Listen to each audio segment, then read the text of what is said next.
Tonight, a man who never wanted to stand out must stand before hundreds of eyes, not to defend himself, but to defend a woman he barely knows. A billionaire on the run from his past, a powerful and ruthless neighborhood council chairman, and a single father who just wanted a peaceful life, but now must fight for it all. This is the story of when truth clashes with power and when a small neighborhood fight becomes a battle for dignity, family, and the future. Follow this story to the end. Like and comment with the city you're watching to let me know how far my story has progressed. Ethan Cole learned a long time ago that the safest way to live was to keep your head down, do your job, and stay out of other people's business. That philosophy had served him well for 32 years, right up until the exact moment he broke it.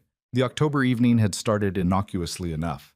The annual Ridgemont Heights block party sprawled across Maple Grove Circle like it did every year, complete with folding tables sagging under potluck contributions, a DJ who peaked in 1987, and neighbors who smiled at each other exactly once annually before retreating behind their privacy fences for another 12 months.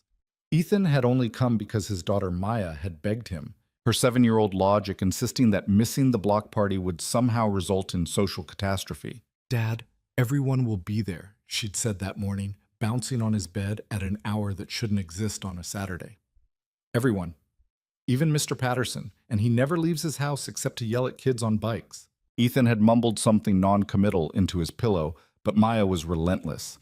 She'd inherited that from her mother, the ability to wear down opposition through sheer persistence and an earnest faith that people were fundamentally good and wanted to participate in community events. Ethan knew better, but he also knew when he was beaten. So there he stood at 6:30 in the evening, paper plate in hand, watching Maya dart between clusters of kids while he occupied his usual position, the edge of everything.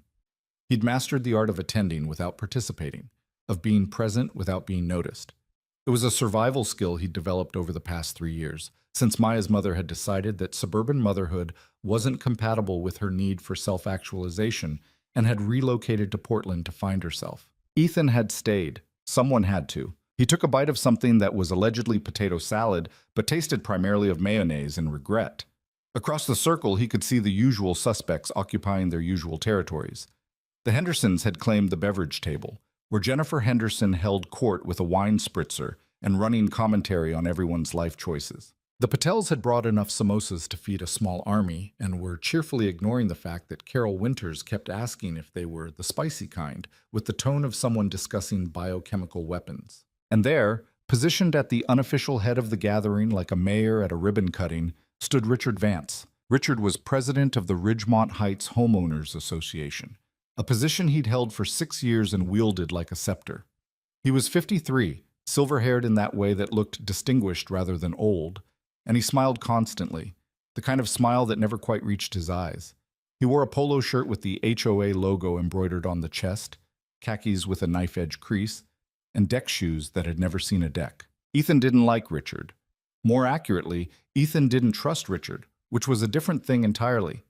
In his experience, people who smiled that much were usually hiding something. "Ethan, sweetheart, you look like you're at a funeral." Jennifer Henderson materialized at his elbow, wine spritzer sloshing dangerously. "This is supposed to be fun." "Fun? Remember fun?" "Vaguely," Ethan said. "I think I had some in 2019. Jennifer laughed, too loud. She was on her 3rd spritzer, which meant she was entering her aggressively friendly phase. In another hour, she'd progressed to sharing unsolicited opinions about everyone's marriages. By 9, she'd be crying about her own. "You should socialize more," Jennifer said, gesturing with her plastic cup in a way that endangered everyone within a 3-foot radius. "You're young, you're handsome. Well, you would be if you smiled occasionally. And Maya needs to see her father having a life." "I have a life. Work and parenting don't count. I mean, a life. When's the last time you went on a date?" Ethan considered lying, but Jennifer had the instincts of a bloodhound and the subtlety of a car alarm. "I'm good, thanks." "That's what I thought. You know who else never dates? Your neighbor, the mysterious Ms. Vale." Jennifer leaned in conspiratorially, dousing Ethan in wine breath and expensive perfume. 5 years she's lived here, and nobody knows anything about her. She doesn't come to meetings, doesn't participate in neighborhood events, doesn't even wave when you see her. It's weird, right? Don't you think it's weird? Ethan glanced across the circle to the house Jennifer was subtly, which is to say, not at all subtly, pointing at. 2247 Maple Grove Circle was a craftsman-style home, impeccably maintained with a garden that looked professionally tended and curtains that were always drawn. He'd lived 3 doors down for 2 years and had maybe seen the owner a dozen times, always at a distance, always moving with purpose from car to door or door to car. Maybe she values her privacy, Ethan said. Privacy is one thing, antisocial is another. Richard says, Jennifer, could you help me with something? Carol Winters called from the dessert table, her voice carrying the particular shrill quality of someone who'd been eavesdropping and didn't like what she heard. Jennifer sighed dramatically, but drifted away, leaving Ethan alone with his mediocre potato salad and the uncomfortable awareness that he'd been thinking about his reclusive neighbor more than he wanted to admit. Not in any romantic sense, he'd successfully killed that part of himself when the divorce papers were finalized, but with the kind of idle curiosity that comes from seeing someone determinedly avoiding the exact thing everyone else seems to crave. Connection, community, the illusion that any of this mattered. Maya ran past, shrieking with laughter, chasing another kid in a game that had no discernible rules. She was happy. That was what mattered. That was all that mattered. Ethan was contemplating a strategic exit when the music cut out. The sudden silence was jarring. Conversations faltered and died. People turned toward the DJ setup, where Richard Vance stood with a microphone, his smile somehow even wider and less genuine than usual. "Good evening, neighbors," Richard said, his voice booming across the circle. "I hope everyone's having a wonderful time. Before we get back to the music, I just need to address a small matter of community business." Ethan felt something tighten in his chest. He'd been to enough HOA meetings to know that when Richard started talking about community business in that tone, someone was about to have a very bad day. "As you all know," Richard continued, "our community standards are what make Ridgemont Heights such a desirable place to live. We maintain those standards through participation, cooperation, and mutual respect, which is why it's particularly disappointing when a resident repeatedly refuses to engage with those standards." Ethan scanned the crowd. People were confused, looking at each other, trying to figure out who Richard was talking about. Then Richard's gaze fixed on something behind Ethan, and he turned. She was standing at the very edge of the gathering, clearly having just arrived. Adriana Vale, though Ethan only knew her name from the mailbox in the HOA directory, looked like someone who'd gotten dressed specifically to avoid attention and had somehow failed spectacularly. Dark jeans, simple white shirt, hair pulled back in a practical ponytail. No jewelry, no makeup.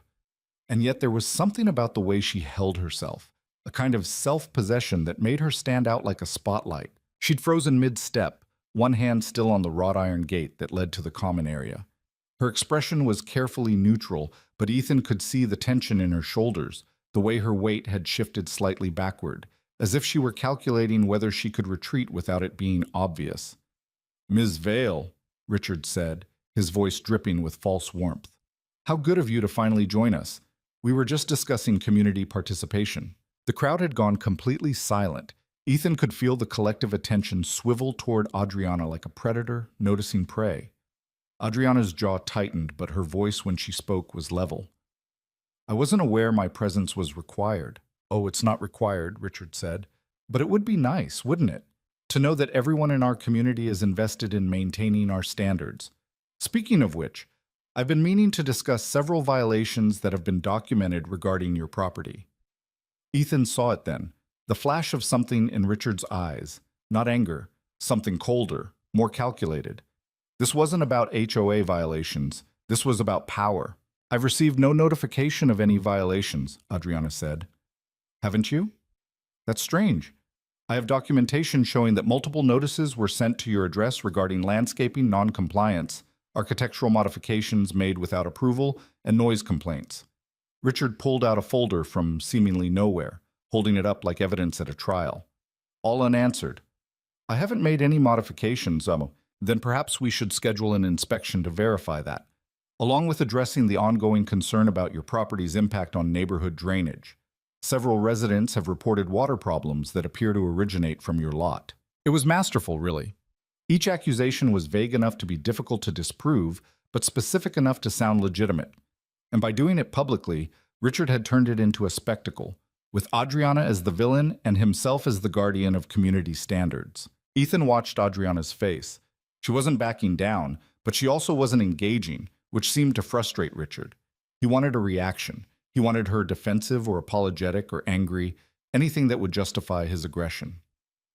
"I'm happy to address any legitimate concerns," Adriana said finally, "through the proper channels. This doesn't seem like the appropriate venue, doesn't it?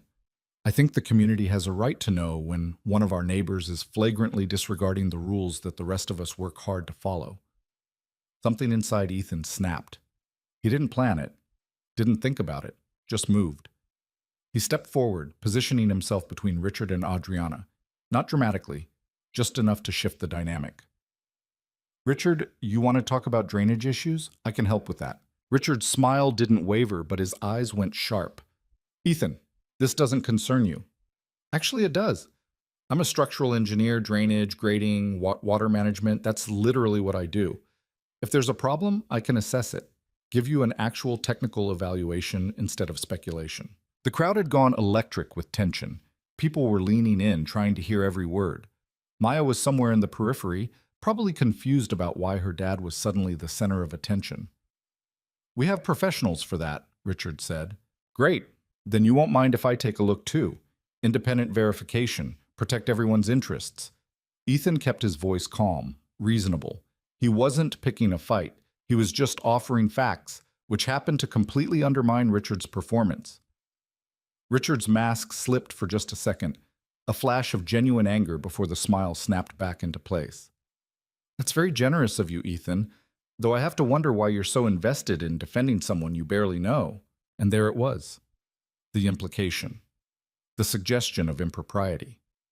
Before Ethan could respond, Adriana spoke. Her voice was quiet, but absolutely clear. Because unlike some people, he seems to value accuracy over intimidation. The silence that followed was deafening. Richard's face went through several interesting color variations. Then he laughed, a forced, unnatural sound. "Well, I can see we're not going to resolve this tonight. Ms. Vale, expect formal communication from the HOA regarding the inspection schedule. I'm sure we can all be civil about this." He switched the music back on. Conversation resumed, awkward and forced. People deliberately looked away, suddenly fascinated by their paper plates. Ethan turned to Adriana. Up close, he could see she was younger than he'd thought, maybe early 30s. Her eyes were dark, intelligent, and currently filled with something that looked like exhausted resignation. "Thank you," she said. "You didn't have to do that." "Yeah, well, I've seen Richard operate. He was out of line." "He usually is." They stood there for a moment, the party flowing around them like water around stones. Ethan felt acutely aware that people were watching, speculating, probably already constructing narratives about this interaction. Then Adriana did something completely unexpected. She held out her hand. "Dance with me." Ethan stared at her. "What?" "Dance with me," she repeated. "Right now, before I lose my nerve." I'm not, neither am I. But they're all watching anyway, and I'd rather give them something harmless to gossip about than let Richard control the narrative. Her hand remained extended. "Please." There were about 1,000 reasons to say no. Ethan had successfully avoided dancing at every social function for the past 3 years. He didn't like being noticed. He had a daughter to think about. He didn't know this woman, but he'd also just publicly sided with her against the most powerful person in the neighborhood, so the damage to his anonymity was already done. He took her hand. The DJ was playing something slow and forgettable. Adriana led them to a spot just visible enough to be seen, but not so central as to be a spectacle. She kept a respectful distance, one hand in his, the other barely touching his shoulder. "I'm a terrible dancer," Ethan said. "Good. So am I." They moved awkwardly, half a beat off, clearly two people who had no idea what they were doing. It should have been mortifying. Instead, it was almost funny. "You didn't have to do this," Ethan said. "Yes, I did. He would have escalated. This way, it looks like we're friendly neighbors having a nice time. Diffuses the whole thing." She paused. "Also, I wanted to. To dance? To not let him win. Even for a minute." Ethan looked over her shoulder and caught Richard's expression. The man looked like he'd swallowed something bitter. I think it's working, Ethan said. Good. Adriana was quiet for a moment, then, he's not going to stop, you know. This was just the opening. Opening to what?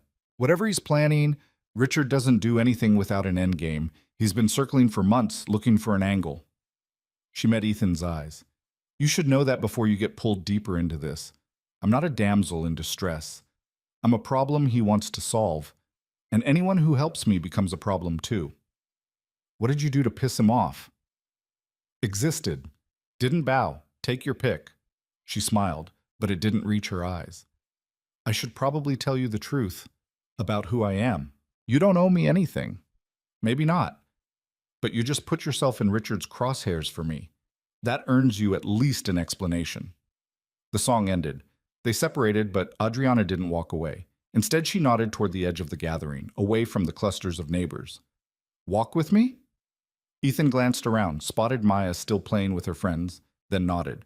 They walked toward the small community park at the end of the circle, where picnic tables sat empty in the gathering dusk. Adriana sat on one of the tables, feet on the bench, and Ethan took a position leaning against a tree a few feet away. My name is Adriana Vale, she began. That's real, by the way, not an alias. 5 years ago, I was Adriana Mercer Vale, CEO of Meridian Global Technologies. You've probably heard of it. Ethan had. It was impossible not to.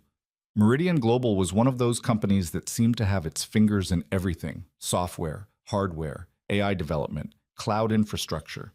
The kind of corporation that made regular people feel vaguely uneasy about how much of their daily life it controlled. I left, Adriana continued.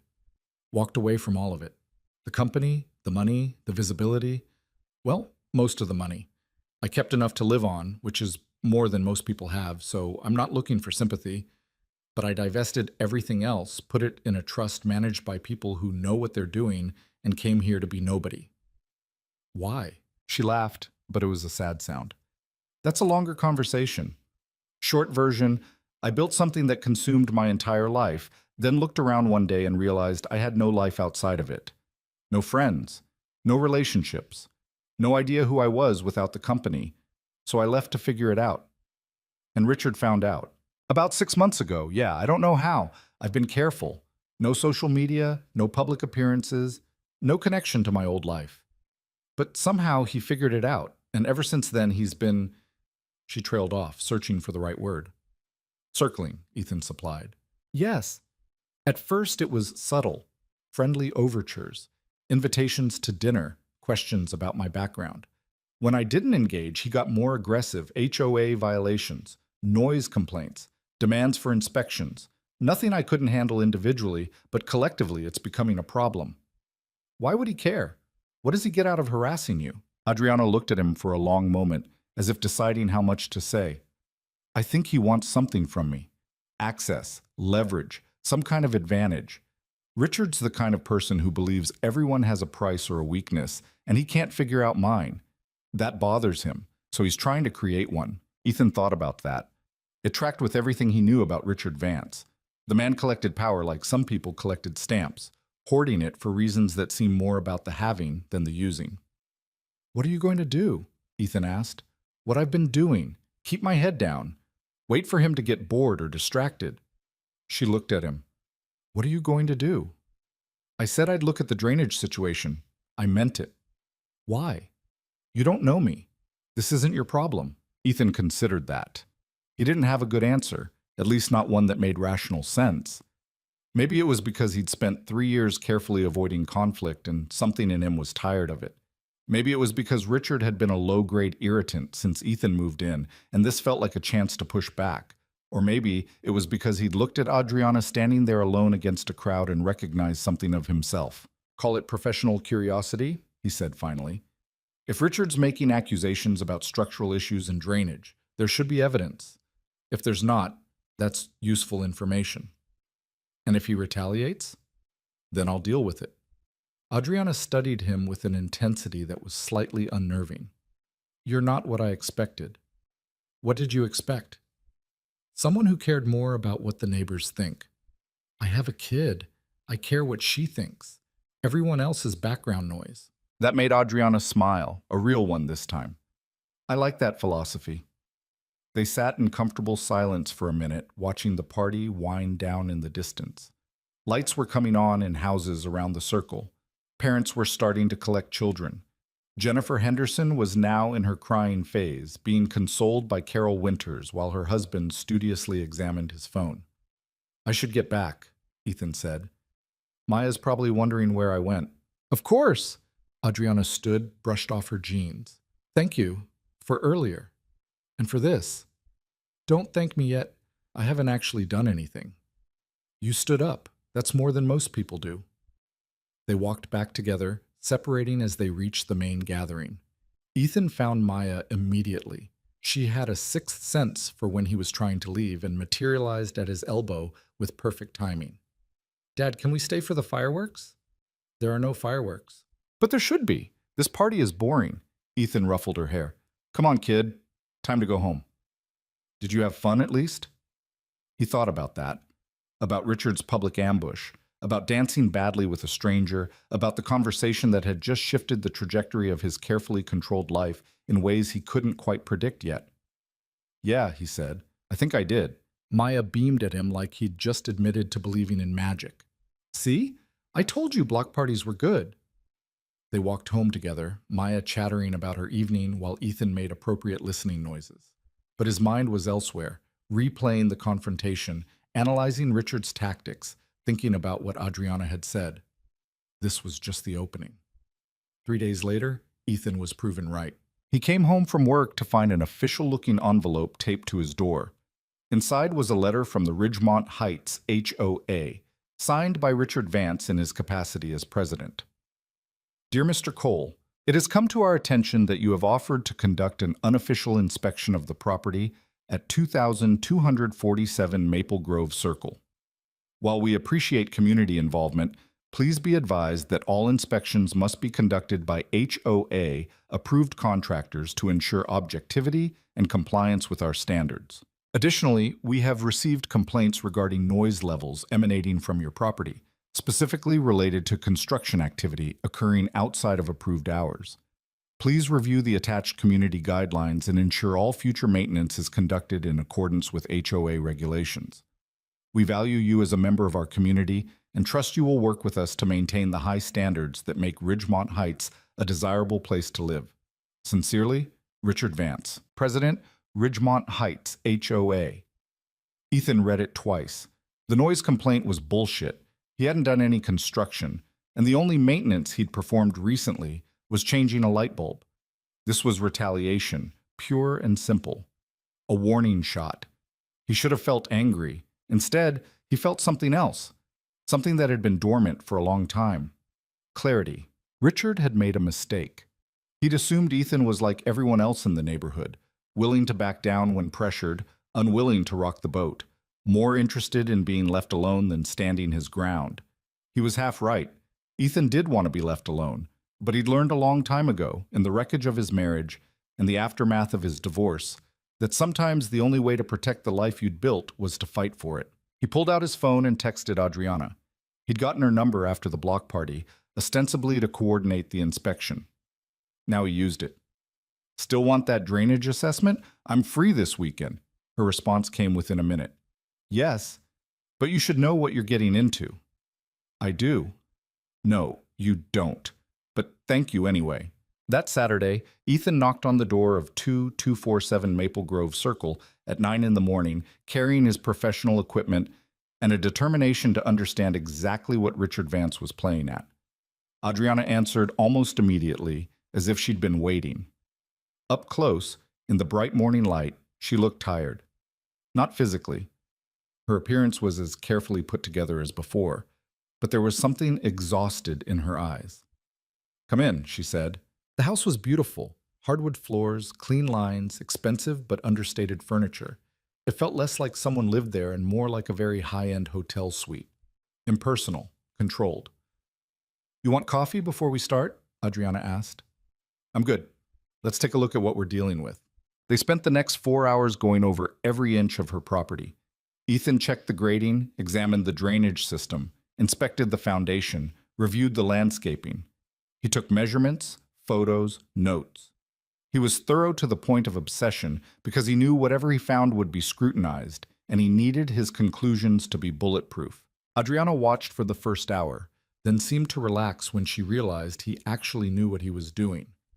She brought him water, pointed out areas where she'd noticed issues, asked intelligent questions that suggested she'd done some research herself. By early afternoon, Ethan had a complete picture.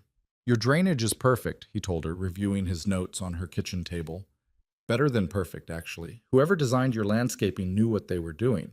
Water flows away from the foundation, there are multiple catch basins, the grading is textbook.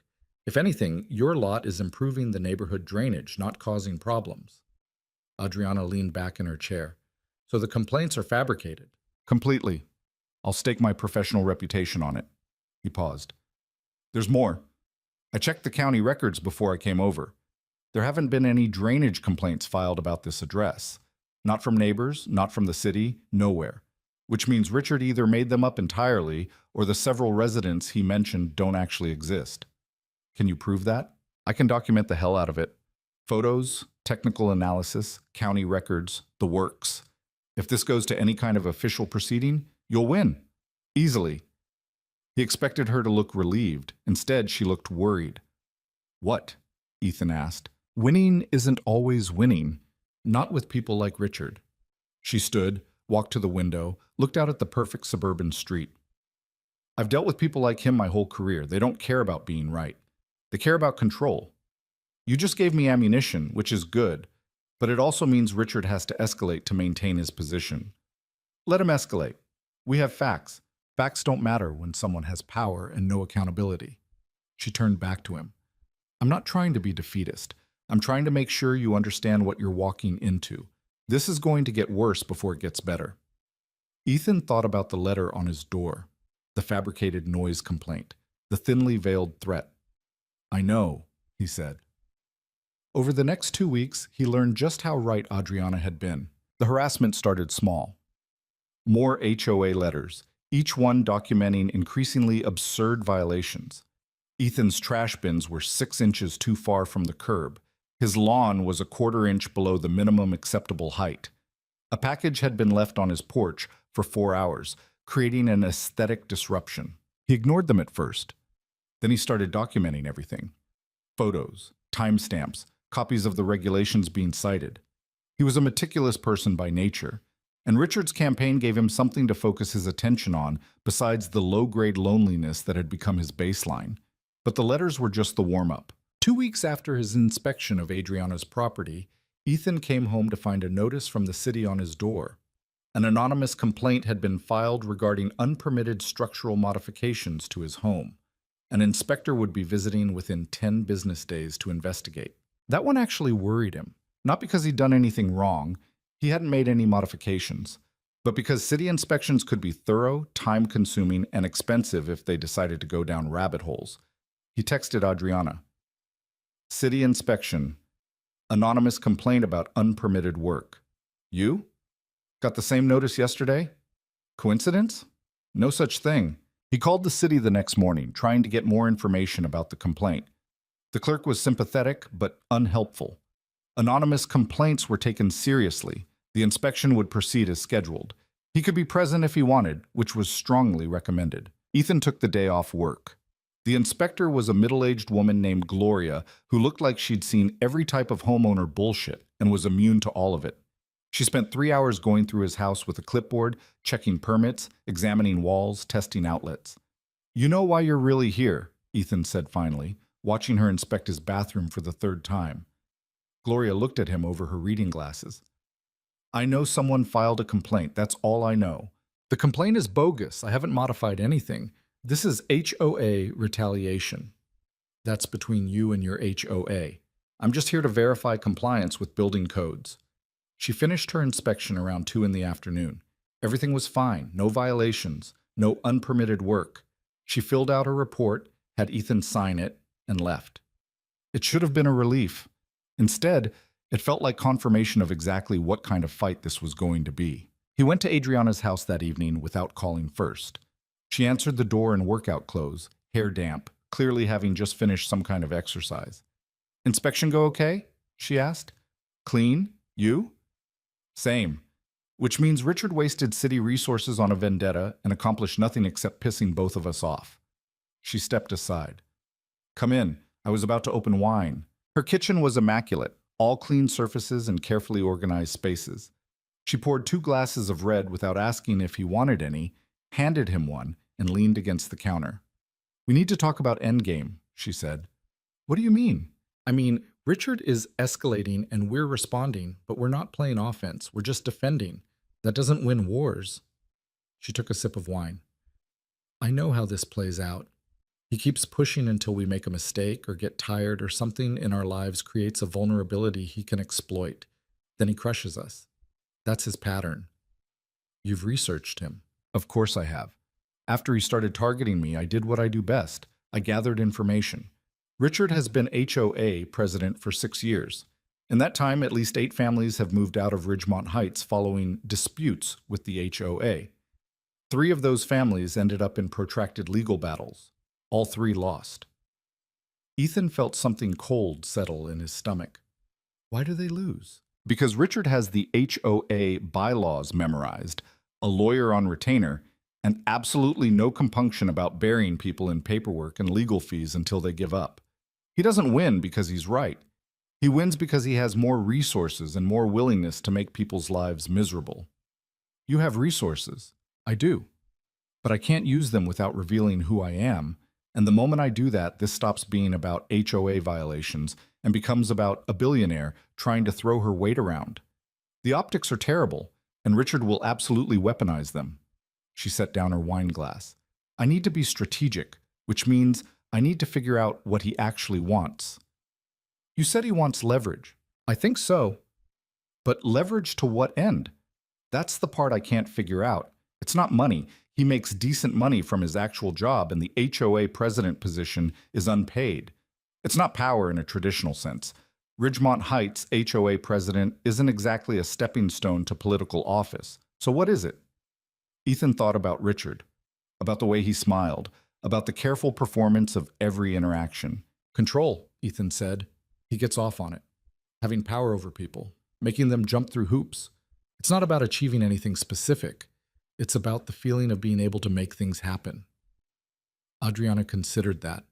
You might be right, which is actually worse. Why? Because if he wanted something concrete, we could negotiate. Find a solution that gives him what he needs. But if it's just about control, she trailed off.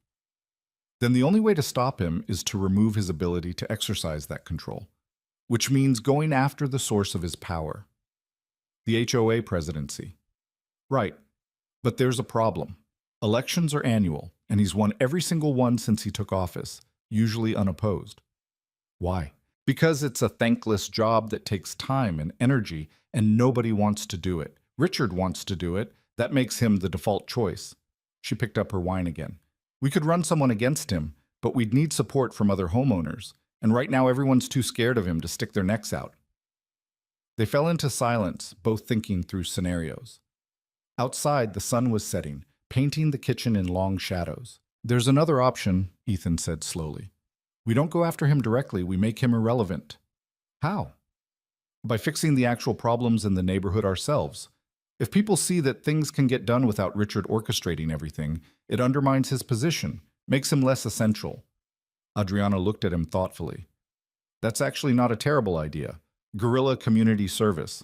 Plus, it gives us a reason to talk to other homeowners, build relationships, figure out who else Richard has been targeting. You think there are others? I know there are. Jennifer Henderson mentioned something at the block party about the Chens getting citations for garden gnomes. The Patels got dinged for a religious decoration on their porch. Carol Winters had to take down her bird feeder because it was attracting wildlife. Ethan ticked them off on his fingers. That's just what I've heard casually. If we actually ask around, I bet we find a pattern. Adriana's expression shifted. She looked energized for the first time since he'd met her. We build a coalition. Quietly. Nothing that looks organized, just neighbors helping neighbors. But if enough people start seeing Richard as the problem instead of the solution, then he loses his power base. She smiled. You're smarter than you look. Thanks, I think. They spent the next hour planning. Small things first. helping the elderly couple on the corner with yard work, organizing a neighborhood cleanup, maybe starting a block watch program that actually did something besides make people feel paranoid. It felt good to have a plan, to be moving forward instead of just reacting. Ethan left around 9, walking home through the quiet streets of Ridgemont Heights. Lights were on in most houses. Families having dinner, watching TV, living their lives, oblivious to the small war brewing in their midst. Maya was at a sleepover, which meant Ethan had the house to himself. He should have been relieved. Alone time was precious. But instead, he felt restless. Keyed up, he pulled out his phone and looked at his conversation with Adriana. They'd been texting regularly, mostly about Richard and strategy, but occasionally about other things. She'd asked about Maya. He'd asked about her life before Ridgemont Heights. The conversations were careful, both of them maintaining appropriate boundaries, but there was something there. Not romance. He was absolutely certain it wasn't that. Something else. Recognition, maybe. The understanding of two people who'd both built walls and were surprised to find them less necessary than expected. He was overthinking it. That's what happens when you spent too much time alone with your own thoughts. His phone buzzed. Text from Adriana. Thank you for tonight, for helping with this. I know it's not your problem. He started to type something dismissive, then stopped. She deserved honesty. It became my problem when Richard sent that letter. Also, I don't like bullies. Never have. Still. You could have walked away. So could you. Touché. A pause, then another text. Maya's lucky to have you. Ethan stared at that for a long moment, feeling something complicated and uncomfortable in his chest. He wasn't used to people seeing his parenting as anything other than adequate. After his ex-wife left, the prevailing narrative had been sympathy tinged with judgment. Poor single dad, doing his best. Such a shame. Nobody seemed to consider that maybe he was good at it, that maybe he and Maya were better off this way. Thanks, she's a good kid. Makes it easy. He put the phone down and went to bed, but sleep was elusive. His mind kept circling back to Richard, to the escalating pattern, to the nagging feeling that they were missing something. The next morning brought clarity in the worst possible way. Ethan was halfway through his coffee when someone knocked on his door. Official, authoritative knocking. He opened it to find two city officials, both carrying clipboards, both wearing expressions that suggested they were about to ruin his day. Ethan Cole? That's me. We're with the City Building and Safety Division. We have an emergency order to vacate this property pending resolution of multiple code violations that present immediate health and safety hazards. Ethan's brain stuttered. What? The taller official, his badge said Rodriguez, handed Ethan a sheaf of papers. You have 24 hours to remove yourself and any dependents from the premises. The property will be red tagged until all violations are addressed and a final inspection is completed. Ethan looked at the papers. They were dense with legal language and technical citations, but the gist was clear. Someone had filed a complaint alleging that his house had serious structural problems, electrical hazards, and water damage that made it unsafe to occupy, all of which was complete fiction. This is insane, Ethan said. I just had a city inspection 2 weeks ago. Everything was fine. That was a different type of inspection, Rodriguez said. This complaint alleges issues that weren't covered in the previous scope. What issues specifically? Rodriguez consulted his clipboard. Foundation cracking, substandard wiring in multiple rooms, evidence of mold remediation performed without permits, and drainage problems affecting neighboring properties. Every single item was exactly the kind of technical issue that would sound plausible to a layperson, but would require expensive testing and expert evaluation to definitively disprove. Which meant, even though Ethan knew it was all bullshit, fighting it would take time and money and bureaucratic navigation. Richard had escalated, all right. From annoyance to actual threat.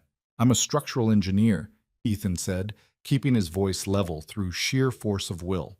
I can provide professional documentation that none of these issues exist.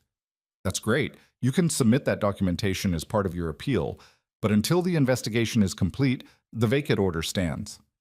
Rodriguez actually looked sympathetic. I'm sorry. I know this is disruptive, but we have to take complaints about health and safety seriously. They left him with the paperwork and instructions for filing an appeal. Ethan stood in his doorway, holding the stack of papers, trying to process what had just happened. He had 24 hours to find somewhere else to live. Maya was at a sleepover now, but she'd be home tomorrow afternoon. He'd have to tell her they couldn't stay in their house, that they'd be displaced for who knew how long while he fought to prove what he already knew, that this was all manufactured bullshit designed to force him out. His phone rang. Adriana. You got it too, she said without preamble. Vacate order? 30 minutes ago. Same bullshit allegations, same timeline. Her voice was tight with anger. He's not even trying to be subtle anymore. Where are you going to go? Hotel, probably. I can afford it. What about you? Ethan thought about his bank account, about Maya's school schedule, about the fact that his entire life was set up around the routines and systems he'd built in this house, and displacing all of that would be like tearing up roots. I'll figure something out, he said. That's not an answer. It's the only one I have right now. Silence on the line. Then, stay here. What? Stay here, both of you. I have 3 bedrooms and they're all empty. You can't live in a hotel with a 7-year-old for an indefinite period. It's not practical. Before he could protest, she continued, This isn't charity, it's strategy. We're both targets. It makes sense to consolidate, pool resources. Plus, if Richard is trying to isolate us, the worst thing we can do is play into that. Ethan's first instinct was to refuse. He didn't take help easily, didn't like owing people, didn't want to disrupt Maya's life more than it already was being disrupted. But he also wasn't an idiot. Adriana was right. A hotel wasn't practical, and his other options were limited. His parents were in Arizona. He had a couple of friends, but none he was close enough with to impose on for potentially weeks. Temporary, he said finally, until I get this sorted out. Of course, and I pay rent. Ethan, those are my terms. Otherwise I'll figure something else out. He could almost hear her weighing whether to argue. Then, fine, nominal rent. We'll work out the details later. Can you be here by tomorrow afternoon? Yeah, I'll need to pack some stuff, coordinate with Maya's school. Do what you need to do. I'll have the guest rooms ready. After they hung up, Ethan sat on his couch and tried to organize his thoughts into something resembling a plan. Pack essentials. File the appeal immediately. Contact a lawyer to understand his options. Tell Maya in a way that didn't scare her but also didn't minimize what was happening. He was still sitting there when his phone buzzed again. Text from an unknown number. Your daughter deserves better than a father who picks fights he can't win. Drop this before it gets worse. Ethan stared at the message. Then he screenshot it, saved it, and added it to the folder he'd been building of all of Richard's moves. Because that's where they were now. Direct threats. Using his daughter as leverage. Richard had made a critical mistake. He'd assumed Ethan's first priority was avoiding conflict. He was wrong. Ethan's first priority was protecting Maya, and Richard had just threatened her. The fight had just become personal. Ethan stood in his living room at 6 the next morning, surrounded by hastily packed boxes, and the surreal awareness that his carefully constructed life had just been dismantled in less than 24 hours. Maya sat on the couch in her pajamas, eating cereal and watching him with the particular intensity that 7-year-olds reserved for moments when adults were clearly losing their grip. So we're moving? She asked around a mouthful of Cheerios. Temporarily, just until I fix some things with the house. What things? Ethan had spent most of the night figuring out how to explain this without either lying or terrifying her. There's a problem with some paperwork. The city thinks there might be issues with the house that need to be checked out. It's complicated and boring, but it means we can't stay here for a little while. How long? I don't know yet. Maya processed this with the pragmatic efficiency of a kid who'd already learned that sometimes adults didn't have answers. Where are we going? You remember Ms. Vale from 3 doors down? The lady you danced with at the block party? Of course she'd noticed that. Yeah, she has extra rooms and offered to let us stay there while this gets sorted out. Maya's eyes went wide. We're going to live in her house, the one nobody ever goes in? It's just a house, Maya. And yes, temporarily. Is she nice? Ethan thought about Adriana, about the exhaustion in her eyes and the careful way she moved through the world, and the fact that she'd offered her home to near strangers because Richard Vance had backed them both into corners. Yeah, I think she is. Okay. Maya returned to her cereal like they'd just discussed the weather. Then, without looking up, is this because of Mr. Vance? Ethan's hand stilled on the box he was taping. Why would you think that? Because Emma Henderson said her mom said Mr. Vance makes people leave when he doesn't like them, and you talked back to him at the party. She looked up, her expression far too serious for her age. Did we do something wrong? The question hit him harder than the vacate order had. This was what Richard's campaign actually cost.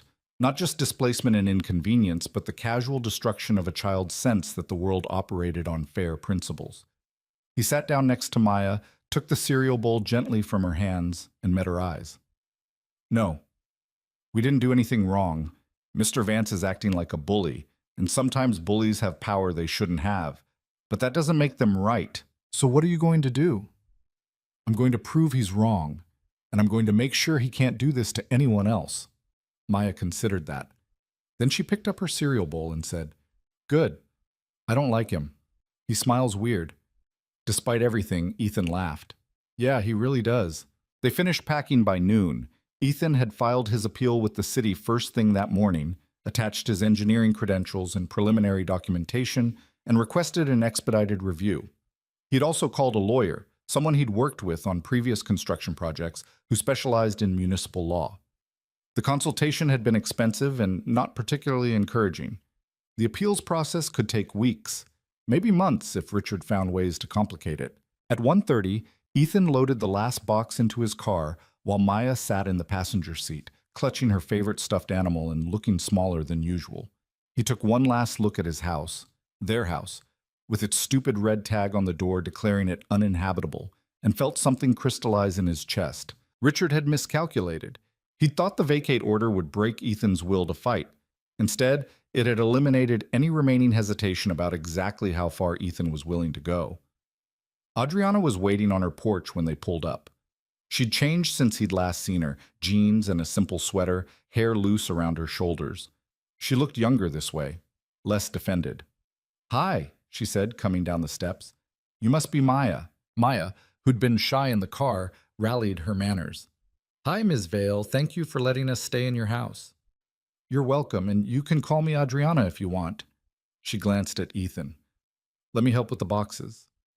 They made several trips, carrying everything into the guest wing that Adriana had prepared.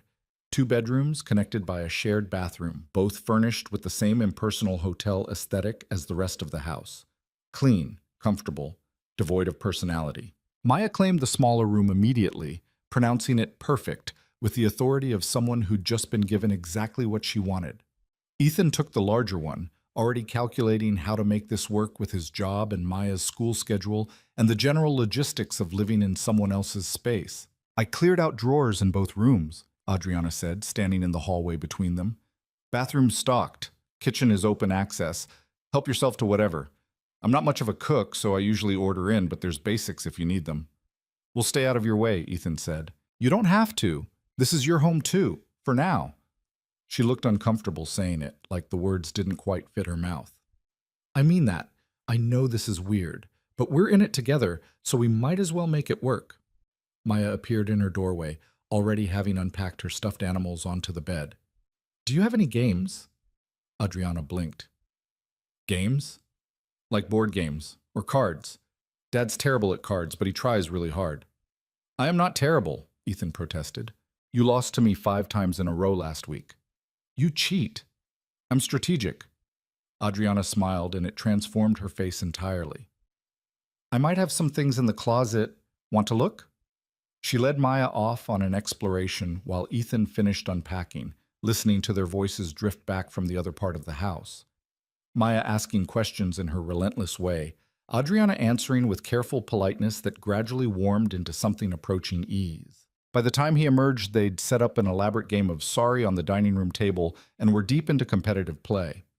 Adriana was actually laughing at something Maya said. Her guard completely dropped, and for a moment Ethan saw what she must have been like before whatever had driven her to abandon a billion-dollar empire and hide in suburban anonymity. Dad, come play, Maya demanded. I should start looking at appeal documentation. 20 minutes won't kill you, Adriana said. Besides, Maya says you're terrible at games. I want to verify this claim. He was terrible at games. He lost spectacularly to both of them, which delighted Maya to no end and seemed to genuinely surprise Adriana.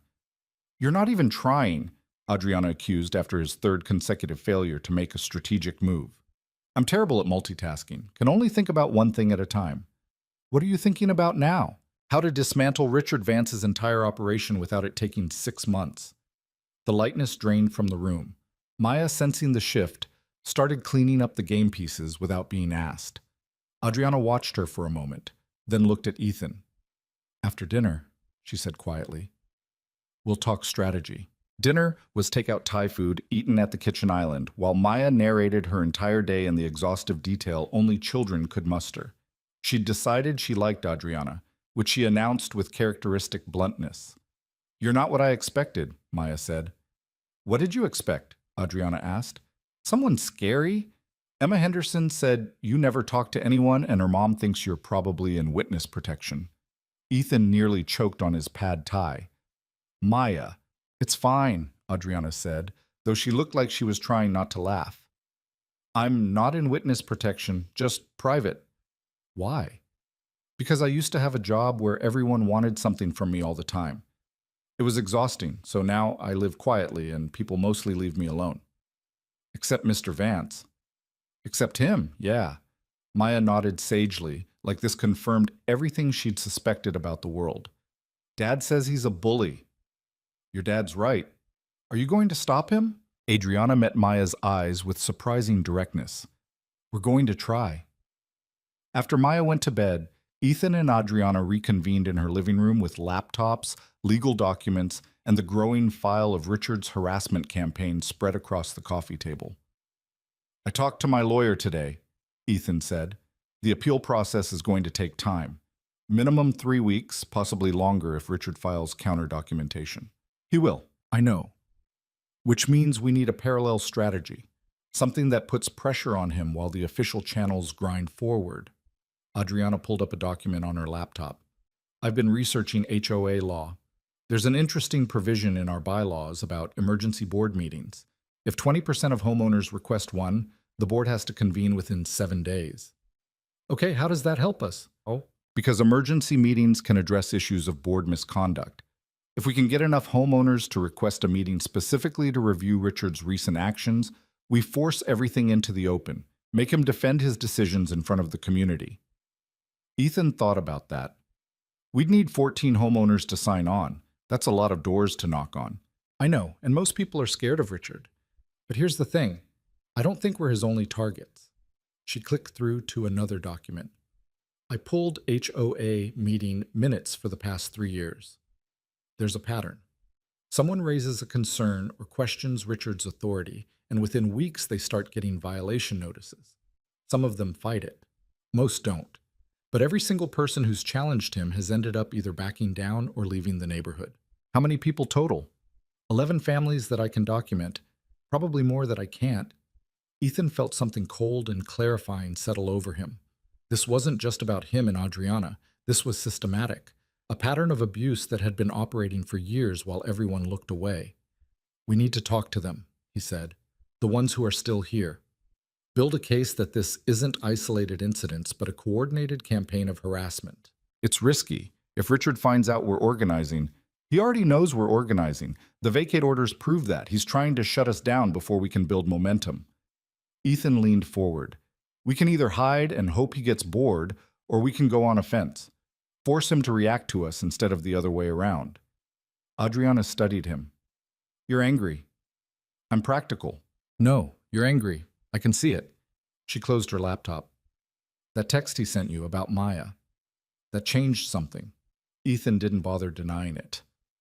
I've spent 3 years trying to build a stable life for my daughter. Routine, predictability, safety. And in one day, Richard destroyed all of that because I had the audacity to stand up to him at a block party. So yeah, I'm angry. But anger's useful if you channel it right. Spoken like someone who's done this before. Not exactly. But I learned a long time ago that you can either let people push you around or you can push back. There's no middle ground with bullies. Adriana was quiet for a moment. Then, my company. Before I left, there was a board member who tried to stage a coup. He spent months building alliances, undermining my authority, positioning himself to take over. I didn't see it coming until it was almost too late. What did you do? I went nuclear, exposed every unethical thing he'd ever done, burned every bridge he had, and made sure he never worked in tech again. She looked down at her hands. It worked. I kept control. But the process destroyed something in me, made me realize how much of my life was just power games and positioning. That's when I started planning my exit. You think this is the same thing? I think Richard is playing the same game. And I think if we're not careful, fighting him will cost us more than losing to him would. Ethan shook his head. I don't accept that. Richard's power comes from fear and information asymmetry. If we expose what he's doing and give people a framework to resist, we take away his weapons. That's not the same as becoming him. You sound very certain. I am, because I have something he doesn't. What's that? Nothing to lose that I haven't already lost. Ethan gathered up the documents. My ex-wife left because she decided our life together was limiting her potential. My career is solid, but not spectacular. I own a house I can't currently live in and have exactly one person in the world who depends on me. Richard can't threaten any of that effectively. He can inconvenience me. He can make things difficult. But he can't actually destroy my life because the things I care about aren't things he can touch. Adriana looked at him with something that might have been respect. That's either very zen or very depressing. Little of both, probably. They worked until almost midnight, mapping out approach strategies and identifying which neighbors to contact first. They needed people who'd been directly targeted by Richard, who had documentation, who were angry enough to act but stable enough to be reliable. The list they came up with had 8 names. It wasn't enough, but it was a start. Ethan was halfway to the guest room when Adriana called after him. Hey, thank you. For what? For not walking away. Most people would have. Most people didn't get a text threatening their kid. Still, you could have just focused on your own appeal, stayed out of the bigger fight. Ethan thought about Maya asleep in the next room, about the 3 years he'd spent building walls and avoiding conflict, about the text message that had finally pushed him past the point of strategic retreat. No, he said. I really couldn't. The next morning started with coffee and a battle plan. Adriana had early meetings. She still consulted remotely for a few select companies under a pseudonym, maintaining just enough professional engagement to keep her skills sharp. So Ethan took Maya to school and then spent the day making calls. The first 3 conversations went poorly. People were sympathetic but unwilling to sign on to anything official. Too risky. Too much uncertainty. Richard had been president for 6 years. Who were they to challenge that? The 4th call was with David Chen, whose family had gotten cited for garden decorations 2 years ago. David listened to Ethan's pitch, asked smart questions, and then said something that changed everything. I'll sign your petition on one condition. What's that? We don't just ask for a meeting, we file a formal complaint with the county about HOA fund mismanagement. Ethan sat up straighter. What do you know about fund mismanagement? Enough to ask questions that Richard won't want to answer. My wife's an accountant. She's been looking at the HOA financial disclosures for the past year, and there are some interesting patterns. Money going to contracted services that don't seem to match actual work being done. Payments to a property management company that might be connected to Richard's family. Might be? We haven't been able to confirm it definitively, but the timing is suspicious. The company incorporated 6 months after Richard became president. They're the exclusive contractor for all HOA maintenance work, and their rates are about 30% higher than market average. Ethan felt adrenaline spike through his system. Can your wife document this? She already has. But we need more people willing to go on record questioning it. One family asking questions looks like troublemaking. Multiple families raising concerns looks like due diligence.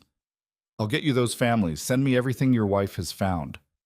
By the time Adriana got home that evening, Ethan had called 6 more homeowners and found 3 willing to sign on to both the emergency meeting request and a financial review demand.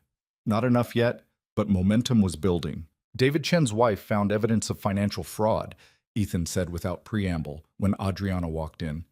Richard's been funneling HOA funds to a company that's probably owned by his family. Adriana set down her bag slowly. Can she prove it? She has documentation showing the payment patterns. We'd need subpoena power to confirm ownership, but the circumstantial evidence is solid. If this is true, it's not just an HOA violation. It's criminal fraud. I know. They looked at each other across the kitchen, and Ethan saw his own thoughts reflected in Adriana's expression. This was bigger than they'd realized, more serious. If they went down this road, there was no walking it back. We need to be sure, Adriana said finally. Absolutely certain, because if we accuse him of fraud and we're wrong, he'll bury us legally. Agreed, I'm meeting with David's wife tomorrow. She's going to walk me through everything she's found. Over dinner, Adriana cooking this time, which surprised both of them when the pasta actually turned out edible, they briefed Maya in age-appropriate terms about what was happening. She listened with the serious concentration she usually reserved for math homework. "So, Mr. Vance is stealing?" she asked. "We think so," Ethan said, "but we have to prove it first." "How?" "By finding evidence and showing it to people who can do something about it." Maya nodded. Then, "Can I help? This is grown-up stuff, sweetheart. I'm good at finding things. And people talk around kids like we're not there. I bet I could learn stuff." Adriana, who'd been listening quietly, spoke up. "She has a point. Kids do hear things, though I'm not sure I'm comfortable with a 7-year-old doing investigative work." "I'm almost 8, Maya corrected. "Still, what if I just listen?" Maya pressed. "Like at school, or when we're at the park. I won't do anything dangerous. I'll just pay attention and tell you if I hear anything about Mr. Vance." Ethan wanted to say no, wanted to keep Maya completely separate from this mess, but he'd also taught her to be observant and engaged with the world, and shutting that down now felt like the wrong lesson. "Okay," he said slowly, "but you only listen. You don't ask questions, you don't put yourself in any situation that feels weird, and you tell me everything even if it doesn't seem important. Deal?" "Deal." Adriana caught his eye across the table, and he could see she wasn't entirely convinced this was a good idea. Neither was he. But they were running out of conventional options. The next afternoon, Ethan met with Sarah Chen at a coffee shop halfway across town, neutral territory, away from Ridgemont Heights and Richard's surveillance network. She brought a laptop and 3 years of HOA financial records. "I started looking at these after we got cited for the garden gnomes," Sarah said, pulling up spreadsheets. "It felt petty and targeted, and I wanted to understand if there was a pattern. Turns out there was." She walked Ethan through it systematically. The HOA had a healthy reserve fund when Richard took over. Over 6 years, that fund had been depleted through a series of emergency maintenance projects and contracted services. The work was supposedly done by Pinnacle Property Solutions, a company that had no website, no online presence beyond a business registration, and a mailing address that matched a UPS store. "I ran the business registration," Sarah said. "Pinnacle was incorporated by someone named Robert Vance. Richard's son? Brother, younger by 10 years. Has a history of failed business ventures and financial problems. Suddenly gets a steady stream of HOA contracts that pay premium rates for work that's either unnecessary or never actually completed." Ethan looked at the numbers. Over 6 years, Pinnacle had been paid nearly $400,000 for services ranging from drainage system maintenance to community area improvements to emergency repairs. The documentation was vague enough to be meaningless. "Has anyone questioned these payments?" "A few people have asked at meetings. Richard always has an answer, says it's competitive bidding, says Pinnacle provides specialized services, says the board approved everything through proper channels." "And the board?" "Is 3 people. Richard, his next-door neighbor who lets Richard make all decisions, and Carol Winters who just agrees with whatever Richard wants because she thinks he's protecting property values." Ethan photographed every page of Sarah's documentation, then spent an hour asking questions about specific line items and payment patterns. By the time they finished, he had a clear picture of systematic fraud that had been operating in plain sight for years. "Why didn't you take this to the authorities before?" he asked. Sarah looked uncomfortable. "Because I wasn't completely sure. And because Richard has a lawyer on retainer and we don't. The risk of being wrong felt too high. And now? Now I'm watching what he's doing to you and Adriana, and I realize he's not going to stop. Ever. Unless someone forces him to." She closed her laptop. "My husband and I are in. Whatever you need."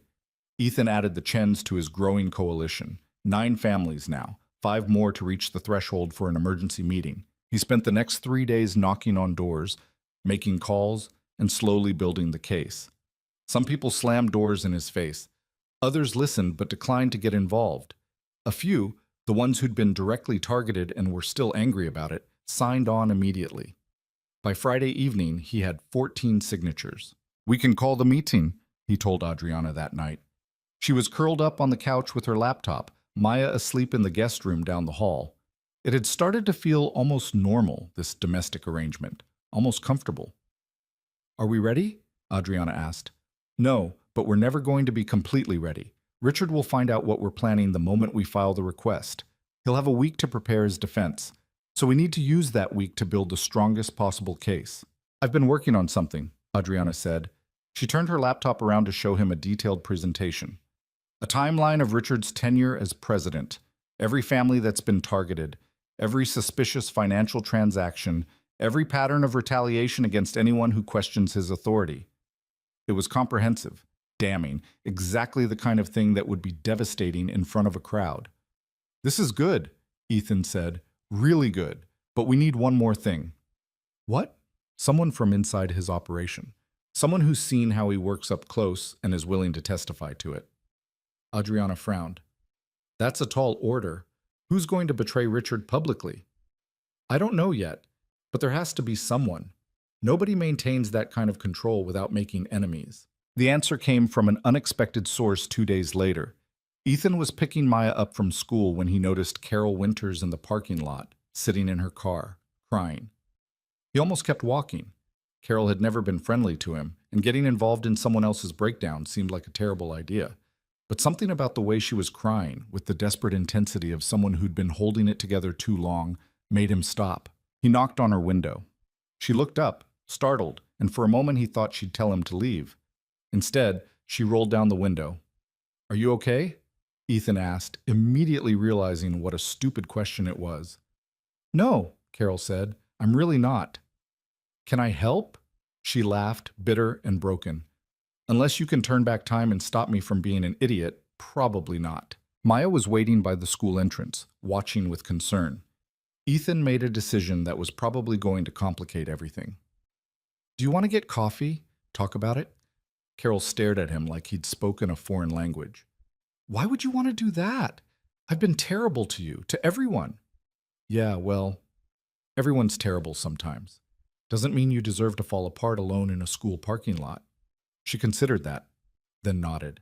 They ended up at the same coffee shop where Ethan had met with Sarah Chen, Carol clutching a latte like it was the only thing keeping her tethered to reality. Maya sat at a nearby table with a hot chocolate and a book, giving them space but staying within eyesight. "I need to tell someone," Carol said finally. "And you're probably the only person in Ridgemont Heights who might actually listen without judging." "I'm not promising no judgment," Ethan said, "but I'll listen." So she told him about how she'd supported Richard for years, believing he was protecting their property values and community standards. About how he'd gradually isolated her from other board members, made her dependent on his approval, used her vote as a rubber stamp for his decisions. About how she'd started noticing discrepancies in the financial records 6 months ago, but had been too scared to question them. "He has something on everyone," Carol said.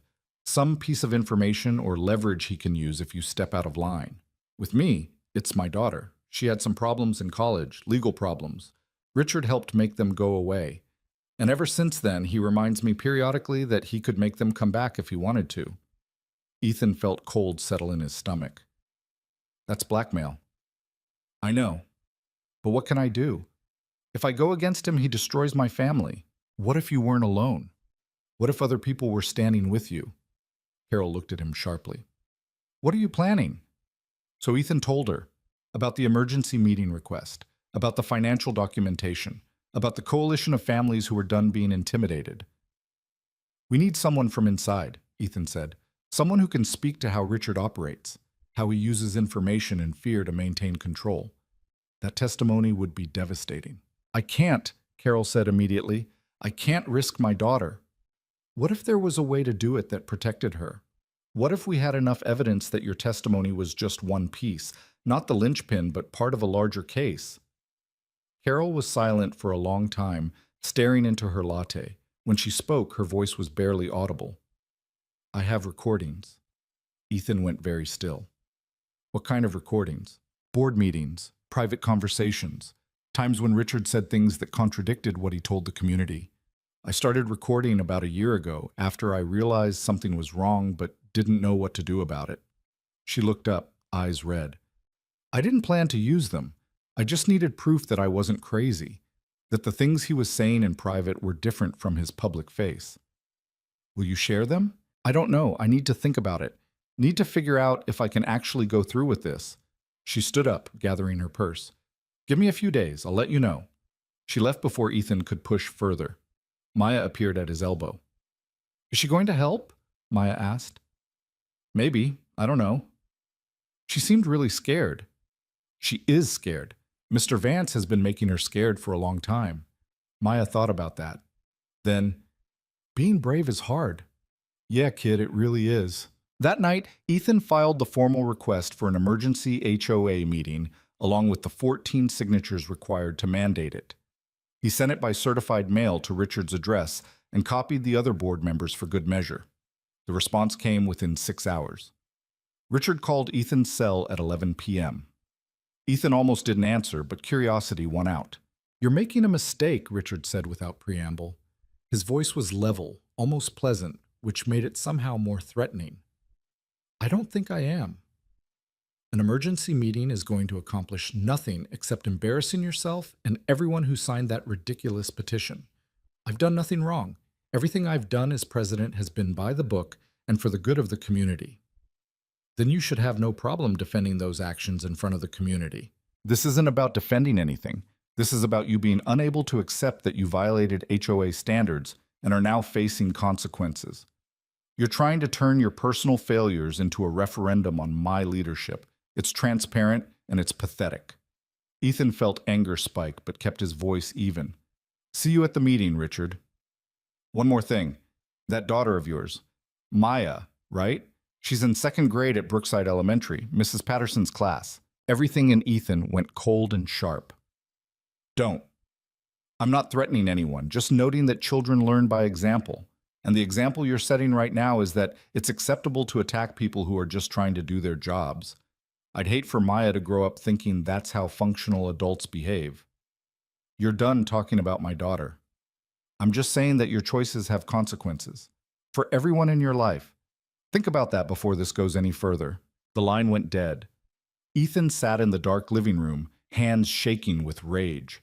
Adriana appeared in the doorway, wrapped in a robe, clearly having heard his side of the conversation. He threatened Maya, Ethan said. I heard. I'm going to destroy him. I know. She came and sat next to him. But we do it smart. We do it with evidence and testimony and a room full of witnesses. We don't give him any excuse to claim we're the aggressors. He just threatened a 7-year-old. I know. And when we're done, everyone else will know it too. She put a hand on his arm. 1 week. We have 1 week to build an airtight case. Can you hold it together that long? Ethan took a deep breath, then another. The rage didn't dissipate, but it transformed into something colder and more useful. Yeah, he said. I can hold it together. The next 7 days were a blur of preparation. Ethan coordinated with the 14 families who'd signed the petition, making sure everyone understood their role. Sarah Chen polished her financial analysis. David Chen contacted a county investigator who specialized in HOA fraud. Adriana worked her network of former colleagues to identify a forensic accountant who could review the Pinnacle Property Solutions payments on short notice. And Carol Winters, after 4 days of agonizing deliberation, agreed to testify and provide her recordings. I'm terrified, she told Ethan, when she handed over the flash drive containing a year's worth of private conversations. But I'm more terrified of what happens if I don't do this, of what he'll do next. We'll protect you, Ethan promised, knowing he might not be able to keep that promise, but meaning it anyway. The night before the meeting, Ethan couldn't sleep. He went through his presentation for the 100th time, checking every detail, every citation, every piece of evidence. It was solid. It should be enough. But Richard had 6 years of practice manipulating the narrative. He'd have his own counter-evidence, his own explanations, his own allies in the room. This wasn't going to be a clean victory. It was going to be a war fought in front of 70 homeowners with varying levels of investment in the outcome.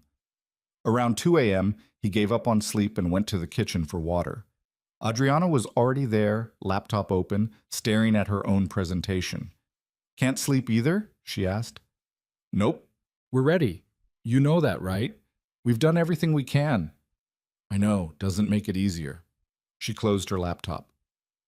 Can I ask you something? Sure. Why are you really doing this?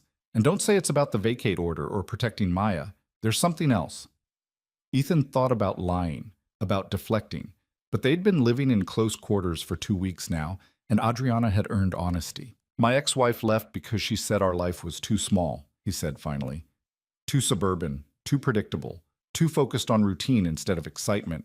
She wanted more, so she went looking for it. And you stayed.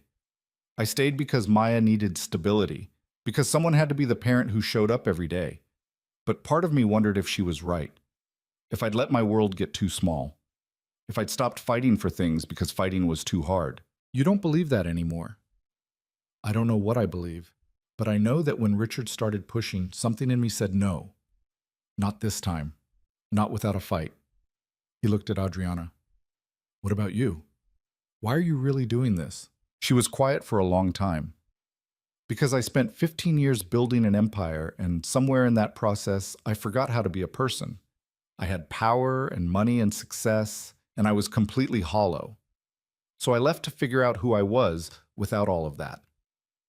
But Richard saw me as just another resource to exploit, another person to control, and I realized that I could run from my old life.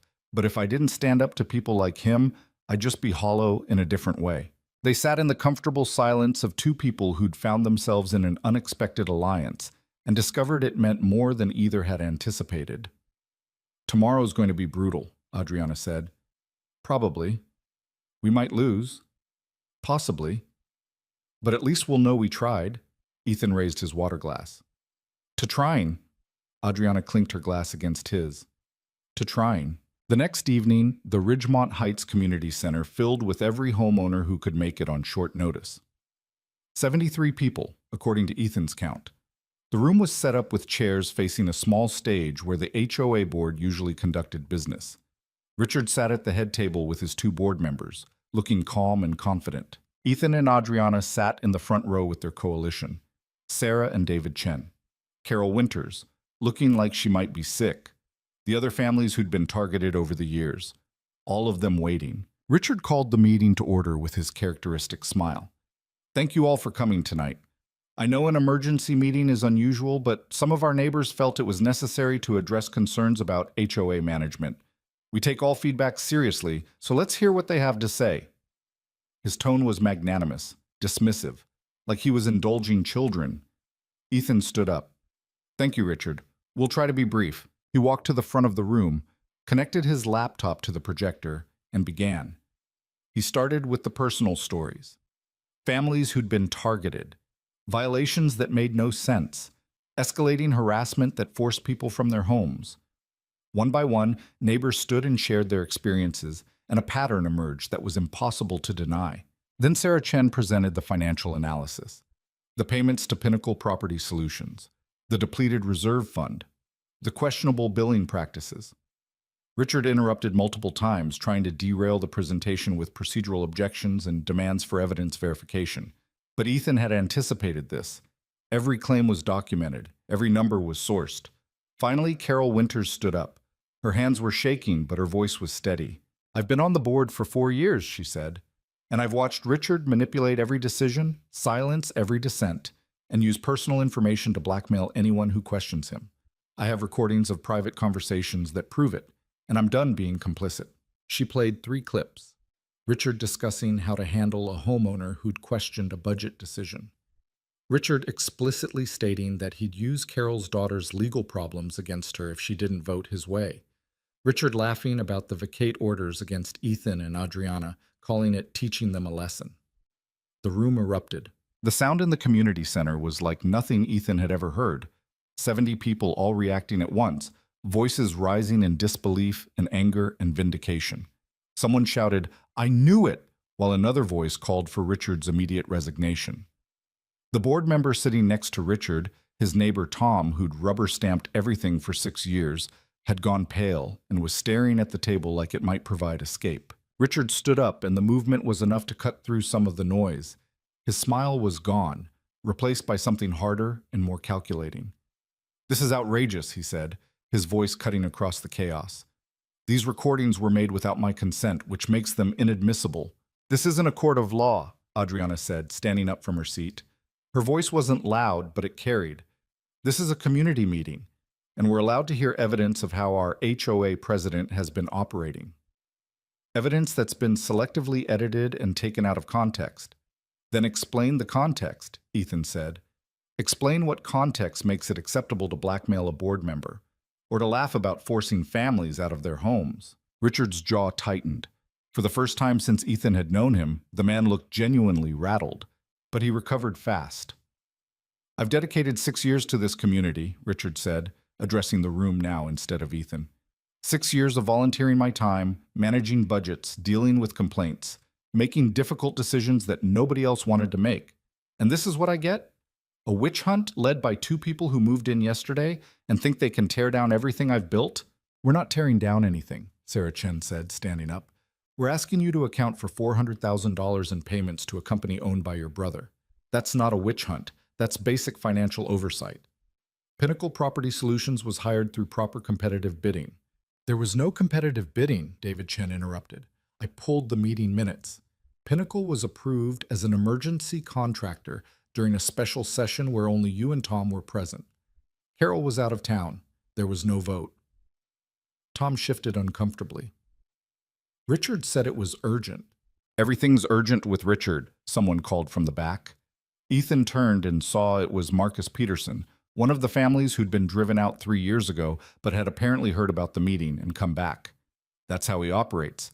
Creates a crisis, then positions himself as the only solution. The room was turning. Ethan could feel it. The careful balance of fear and compliance that had kept Richard in power was breaking down under the weight of actual evidence and collective anger. But Richard wasn't done fighting. You want to talk about conflicts of interest? Richard said, pointing at Adriana. Let's talk about who's really pulling the strings here. Adriana Vale, or should I say Adriana Mercer Vale, former CEO of Meridian Global Technologies.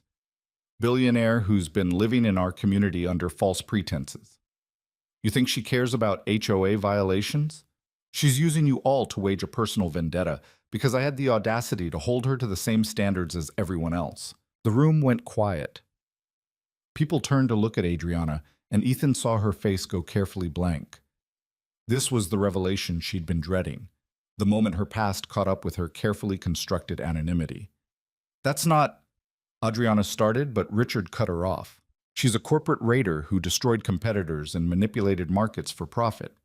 Now she's doing the same thing here, but instead of hostile takeovers, she's orchestrating hostile meetings. And you're all falling for it. Ethan felt rage building in his chest. But before he could respond, someone else spoke up. So what if she's rich? It was Jennifer Henderson, of all people, standing up with her characteristic lack of filter. I'd rather have a rich person who treats people decently than you using HOA bylaws like weapons. At least she's not stealing from us. I haven't stolen anything.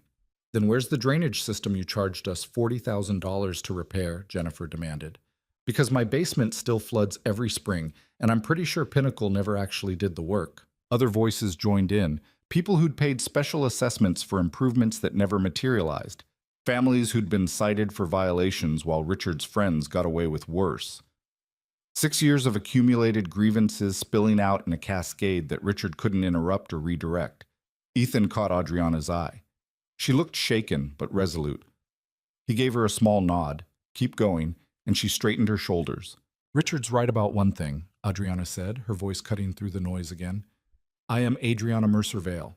I did run Meridian Global. And I left all of that because I was tired of people seeing me as a resource to exploit instead of a person. I came here to be anonymous, to live a normal life. She paused. But Richard couldn't let that happen. Because to him, everyone is either an asset or a threat.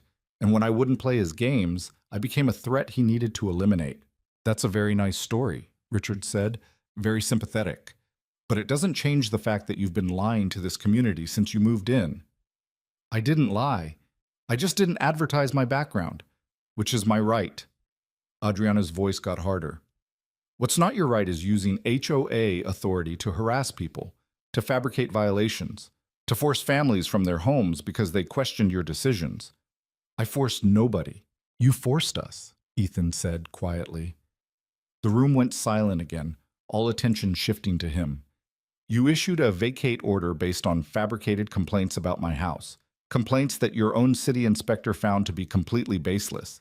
You did the same thing to Adriana, and based on what we've heard tonight, you've done it to at least 8 other families over the past 6 years. He pulled up a new slide on the projector, a timeline.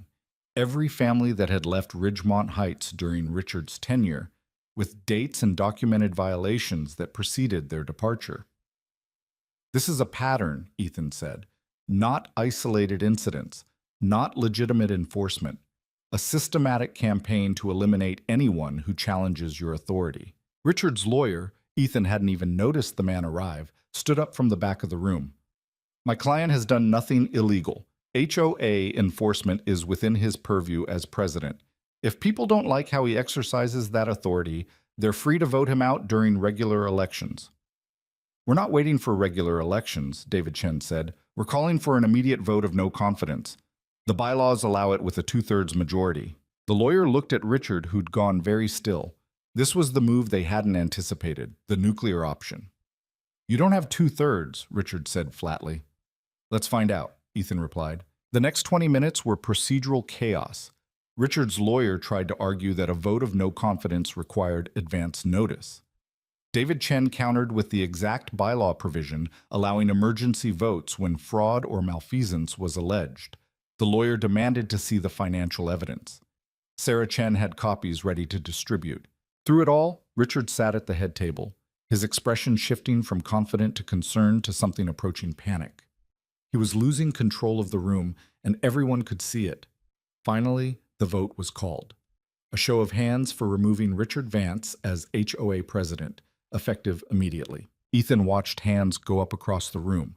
The families who'd been directly targeted, obviously, but also people who'd just been tired of the atmosphere of fear. People who'd stayed quiet for years but had apparently been waiting for someone else to go first. When the count was done, it wasn't even close. 52 votes for removal, 15 against, 6 abstentions. Richard stood up slowly. His face had gone red, his hands gripping the edge of the table. This is a mistake, all of you. You have no idea what you're doing. Running an HOA isn't a popularity contest. It requires discipline, standards, someone willing to make hard decisions. We're done with your decisions, Carol Winters said quietly.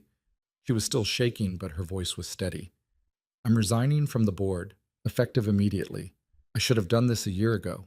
Tom, Richard's neighbor, raised his hand tentatively. I'd also like to resign. I didn't know about a lot of this. I thought I was just helping. Richard looked at them both with undisguised contempt. Cowards. You're all cowards. No, Adriana said. They're just done being afraid of you. Richard grabbed his papers, shoved them in his briefcase, and walked toward the exit. But he stopped at the door, turned back to face the room. You think this is over? He said. You think you've won something? I'll be back, with lawyers, with lawsuits.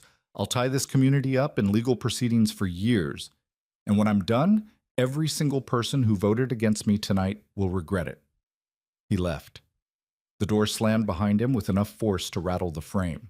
The room erupted again, but this time it was different. Not anger or shock, but relief. People talking over each other, some laughing, others looking stunned. Jennifer Henderson was openly crying and hugging Carol Winters. The Peterson family was shaking hands with David Chen.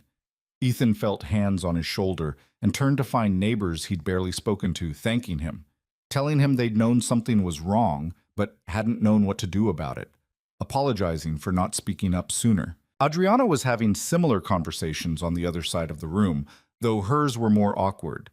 People didn't quite know how to process the billionaire revelation, and she clearly didn't know how to manage being visible again after years of hiding. Eventually, someone called for order. They needed to elect an interim board, establish a financial review process, and figure out next steps. The meeting stretched on for another 2 hours, gradually shifting from drama to logistics. By the time it ended, a new 3-person interim board had been established. David Chen, Sarah Chen, and Marcus Peterson. Their first order of business would be a complete financial audit and a review of all active violation cases. Ethan's and Adriana's vacate orders would be rescinded immediately. It was past 11 when Ethan finally walked out to the parking lot with Adriana. The night air was cold, and he could see his breath. "We did it," Adriana said. She sounded dazed. "We did. I thought I'd feel more triumphant. Instead, I just feel tired." "That's because we're not done yet. Richard's going to lawyer up and make this as painful as possible. The financial investigation is going to take months, and the community is going to have a lot of healing to do." "You're really good at ruining moments, you know that?" Ethan smiled. "Sorry, I just don't want us to think the hard part's over." "But the hardest part might be," Adriana said, "the part where we were alone, where nobody believed us. That's done." They walked to their cars. They'd driven separately, some instinct making them maintain separate arrival times, even though everyone knew they were working together. Ethan was about to get in when Adriana called his name. "Thank you," she said, "for standing up at that block party, for not walking away, for being stubborn enough to see this through. Thank you for giving me a place to stay when I needed it, for being willing to fight alongside me. We make a good team." "Yeah, we really do." The next morning, Ethan woke up to his phone ringing at 7. It was the city inspector, Gloria. "Mr. Cole, I'm calling to inform you that the vacate order on your property has been officially rescinded. The complaints that triggered the inspection have been determined to be unfounded. You're cleared to move back in whenever you're ready." Ethan should have felt relief. Instead, he felt something more complicated. "Thank you. I appreciate you letting me know. For what it's worth, I'm glad this worked out. I've seen HOA disputes get ugly, but this was something else." She paused. "The county's opening an investigation into the Pinnacle Property Solutions payments. Someone from the fraud division will probably want to talk to you." After hanging up, Ethan sat on the edge of his bed in Adriana's guest room and tried to process the fact that he could go home. That the crisis that had upended his life 3 weeks ago was, at least officially, resolved. Maya appeared in his doorway, already dressed for school. "Was that about our house?" "Yeah, we can move back in." "When?" "Whenever we want, I guess." Maya looked at him with that too perceptive expression she got sometimes. "Do you want to move back?" It was a fair question. 3 weeks ago, moving into Adriana's house had felt like a temporary emergency measure. But somewhere in the chaos of coalition building and emergency meetings and late-night strategy sessions, it had started feeling like something else. Not permanent exactly, but not unwelcome either. "I don't know," Ethan admitted. "What about you?" "I like it here," Maya said simply. "Adriana's nice, and she's teaching me chess. Real chess, not the version where you let me win." "I don't let you win. Dad, you're terrible at lying," he laughed. "Okay, fair, but this is her house. We can't just stay here forever." "Why not? She has the space, and I think she likes having us here." "It's complicated. Adults always say that when they don't want to make a decision. Out of the mouths of 7-year-olds. Ethan ruffled her hair. "Go eat breakfast. I'll figure it out." He found Adriana in the kitchen, already dressed for the day, making coffee with the kind of focused intensity that suggested she hadn't slept well. "City called," Ethan said. "Vacate orders rescinded." Adriana's hand stilled on the coffee pot. "That's good. That's great." "Yeah." They stood in awkward silence. Finally, Adriana said, "You don't have to rush out. If you need time to clean the house, get things ready." "I appreciate that. But I also don't want to overstay our welcome." "You're not. Overstaying, I mean." She poured 2 cups of coffee, handed him one. "I know this started as a necessity, but I've actually liked having you both here. Maya's good company, and you—" She trailed off. "I what?" "You're easy to be around. You don't ask invasive questions or try to fix me or act like my past defines everything about who I am now. That's rare." Ethan took a sip of coffee to buy himself time.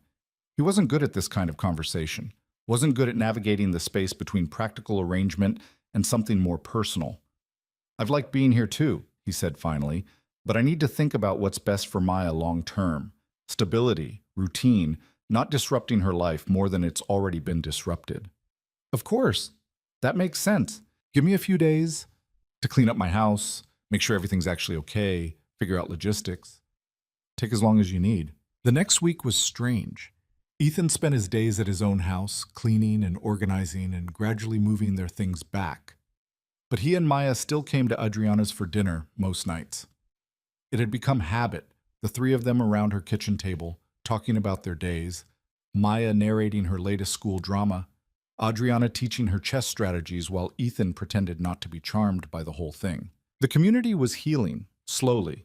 The interim board had started the financial audit and found exactly what they'd suspected: years of fraudulent billing and misappropriated funds. The county investigation was moving forward. Richard had made good on his threat to lawyer up, but his attorney was fighting a losing battle against mountains of evidence. Several families who'd left Ridgemont Heights during Richard's tenure had reached out, asking if the hostile environment was really over. Marcus Peterson was leading an effort to rebuild community trust through regular social events that didn't require HOA approval or Richard's oversight. Ethan got pulled into a lot of it. People wanted his technical expertise for property assessments. They wanted his opinion on new HOA bylaws. They wanted to tell him their stories of how Richard had made their lives difficult and thank him for standing up.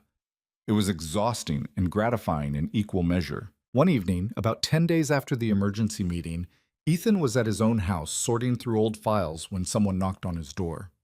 He opened it to find Carol Winters standing there, looking uncomfortable. "Carol, hi.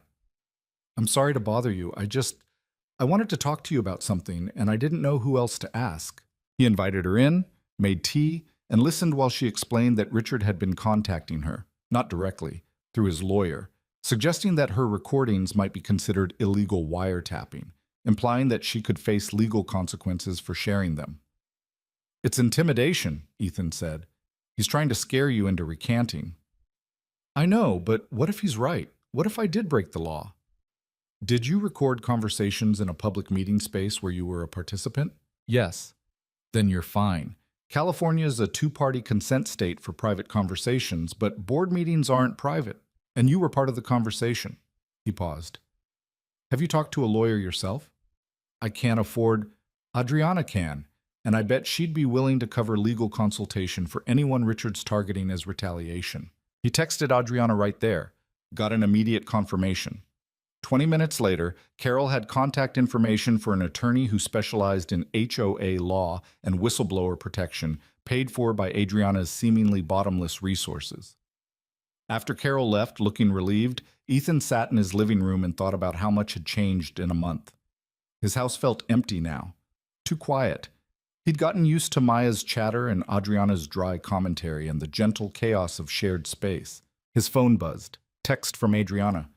"Carol okay?" "Yeah. Scared but okay. Thanks for the lawyer hookup. Anytime. You coming for dinner?" "Maya's at a sleepover. I was going to just grab something." "Come anyway." "I made pasta." "Well, I ordered pasta and put it in nice dishes." "Close enough." Ethan smiled and texted back that he'd be there in 20 minutes. When he arrived, Adriana had the dining table set for two, candles lit, music playing softly. It looked almost like a date, which made him immediately self-conscious. "This is fancy," he said. "I'm celebrating. County investigator called today. They're filing formal charges against Richard and his brother, fraud, embezzlement, the whole thing." She poured wine. "And they're recommending that the HOA pursue a civil suit to recover the misappropriated funds." "That's huge. It means he's actually going to face consequences. Real ones. Not just losing his little kingdom." She raised her glass. "To consequences." Ethan clinked his glass against hers. "To consequences." They ate and talked about everything except Richard. Adriana asked about his work, actually seeming interested in the technical details of structural engineering. Ethan asked about her life before Meridian Global, the parts that came before corporate empires and billion-dollar valuations. "I was a weird kid," Adriana admitted. "Obsessed with computers. No social skills whatsoever. Built my first software program when I was 12 and sold it for $500. Thought I was a genius." "You kind of were." "I was lucky. Right place, right time, right obsession. The genius part came later after I'd failed enough times to actually learn something." "You don't talk about Meridian much, because it doesn't feel like my life anymore. It feels like something that happened to someone else." She swirled her wine. "But being here, dealing with Richard, it reminded me that I'm capable of more than just hiding, that I can use what I learned without becoming what I was." "Which was what?" "Ruthless. Single-minded. So focused on winning that I forgot to care about the cost. She looked at him. You kept me from going back to that.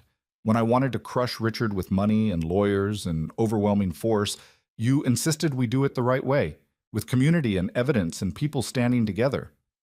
I didn't do that alone. No, but you led it. You were the one people trusted. She paused. I've been thinking about what comes next. For me, I can't keep hiding indefinitely, but I also don't want to go back to what I was. So find something in between. Like what? I don't know. You're good at solving problems and organizing complex systems. There's probably 1,000 ways to use those skills that don't require running a corporation or living in anonymity. Adriana smiled. You make it sound simple. It's not simple, but it's doable. You just have to figure out what you actually want instead of what you're running from. They cleaned up together, falling into the easy rhythm they'd developed over the past weeks. Ethan washing, Adriana drying, the kitchen gradually returning to its usual pristine state. I should probably go, Ethan said when they finished. You could stay. Watch a movie or something. Maya's not home anyway. It was a casual suggestion, but Ethan heard the question underneath it. The uncertainty. Adriana had been alone for 5 years and isolation had become her default. Letting people in was still foreign territory. Yeah, he said, I'd like that. They ended up on the couch with a movie neither of them paid much attention to, talking instead about the neighborhood's future and whether the new board would actually be better or just different. Somewhere around 10, Adriana fell asleep against his shoulder, her breathing evening out into the rhythm of deep rest. Ethan should have woken her up, should have said goodnight and gone home. Instead, he sat there in the quiet darkness, thinking about how nothing in his life had gone according to plan. His marriage had failed. His careful isolation had been shattered. He'd gotten dragged into a war with a corrupt HOA president and ended up living with a billionaire in hiding and somehow becoming a community organizer. But sitting here with Adriana asleep against his shoulder and the knowledge that Maya was safe and happy, he felt something he hadn't felt in years. Content. Not happy, exactly. Life was too complicated for simple happiness. But content in the way that comes from knowing you're exactly where you're supposed to be, even if you never planned to be there. Adriana stirred around 11, blinking awake in confusion. Sorry, I didn't mean to fall asleep on you. It's fine. What time is it? Late. I should go. She sat up, running her hands through her hair. Ethan, can I ask you something? Sure. When are you actually moving back to your house? Because you keep saying soon and just a few more days, but it's been almost 2 weeks since the vacate order was rescinded. Ethan felt his face heat. I'm not trying to take advantage.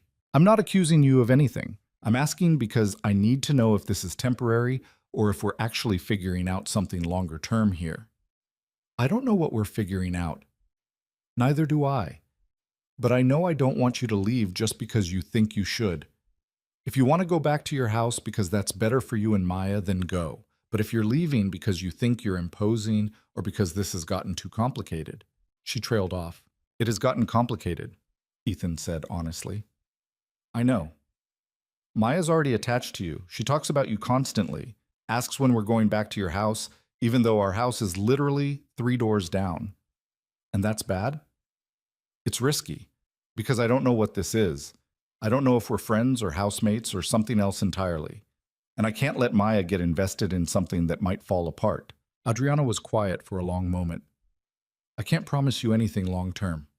I'm still figuring out who I am and what I want. But I can promise you that I care about both of you, that having you here has made me feel less hollow, that when I think about you moving out, I feel something that looks a lot like disappointment.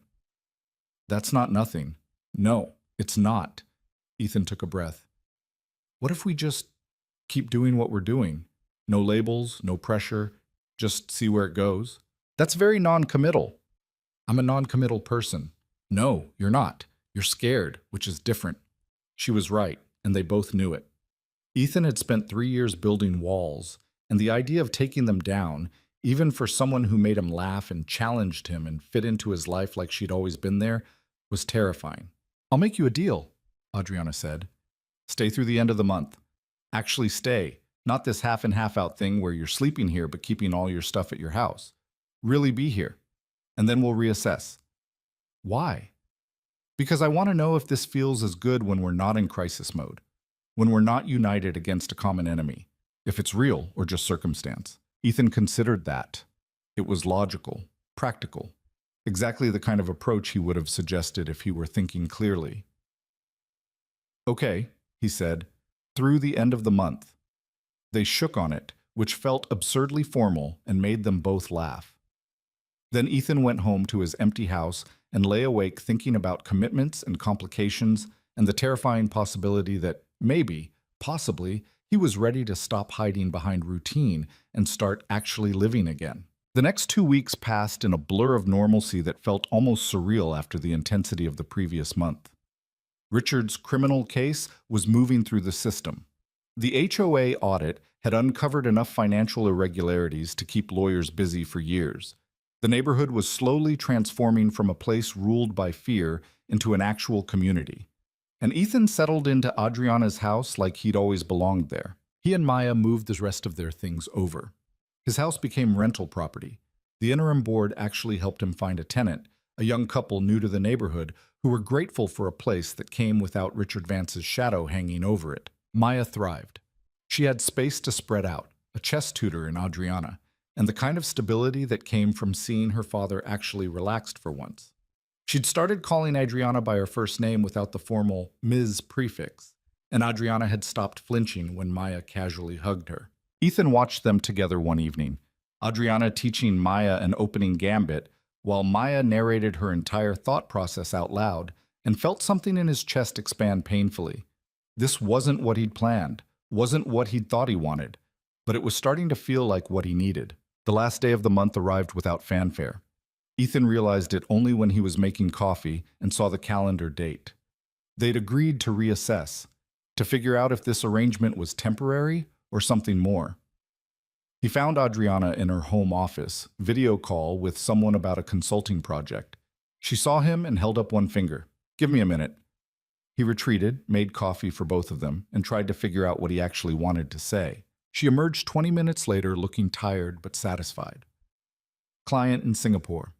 There's 6 versions of confused about their infrastructure architecture. It's actually kind of fun figuring out their mess.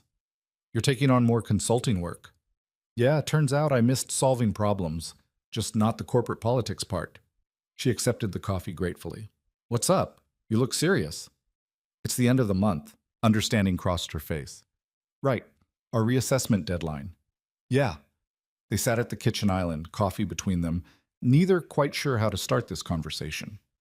Finally, Adriana said, "I don't want you to leave. I don't want to leave either. But I need to know what this is, for Maya's sake, if not my own. Is this housemates, friends, something else?" Adriana set down her coffee. Honest answer? I don't know. I haven't dated anyone in almost a decade. Don't even know if I remember how. But I know that when you're here, my house feels like a home instead of a hiding place. And when I think about you leaving, it feels like losing something important. That's more than housemates. Yeah, it is. Ethan took a breath. I'm not ready for anything serious. I know that's not fair to say after living in your house for a month, but I need to be honest. Maya's my priority, and I'm still figuring out who I am as a single parent. I'm not asking for serious. I'm asking for honest. For you to stop treating this like a temporary arrangement when it stopped being temporary weeks ago. What are you proposing? That we acknowledge what this actually is. 2 people who like each other, who work well together, who have built something that neither of us expected. We don't need to define it beyond that. We just need to stop pretending it's not happening. It was terrifying and liberating in equal measure. The idea of letting someone in, of admitting that isolation wasn't actually what he wanted, that maybe, possibly, there was room in his carefully controlled life for something messy and undefined and real. Okay, Ethan said. Let's stop pretending. Adriana smiled, and it transformed her entire face. Yeah? Yeah. They sat there grinning at each other like idiots, until Maya came home from school and demanded to know why everyone looked so weird. That evening, the interim HOA board called an emergency meeting. Not the dramatic kind, just a quick gathering to update the community on the investigation and discuss next steps. Ethan and Adriana went together, walking the 3 blocks to the community center hand in hand for the first time. People noticed. Of course they noticed. Jennifer Henderson made a production of announcing that she'd called it at the block party. Carol Winters gave them both approving nods. Even David Chen, usually focused entirely on business, cracked a smile. The meeting itself was straightforward. The county had formally charged Richard and his brother with multiple counts of fraud. The HOA's civil suit was moving forward. Property values had actually gone up slightly now that the toxic atmosphere was lifting. Marcus Peterson stood up during public comment. I want to propose something. We've spent 6 years being divided and scared. I think it's time we actually became a community. Regular social events, neighborhood improvement projects, support networks for families. Not because the HOA mandates it, but because we actually want to know each other. The response was immediate and enthusiastic. People volunteered to lead different initiatives. Someone suggested a community garden. Another person wanted to organize a kids' sports league that didn't require joining expensive clubs. Watching it unfold, Ethan felt something like pride. This was what they'd fought for. Not just removing Richard, but creating space for people to actually connect instead of just coexist in mutual suspicion. After the meeting, neighbors lingered in small groups, talking and laughing. The atmosphere was completely different from the last emergency meeting. No anger, no fear, just cautious optimism about what came next. Ethan and Adriana were almost to the exit when someone called Adriana's name. They turned to find a reporter from the local paper, press credentials visible. Ms. Mercer-Vale, I was hoping to ask you a few questions about your role in the HOA investigation. No comment, Adriana said automatically.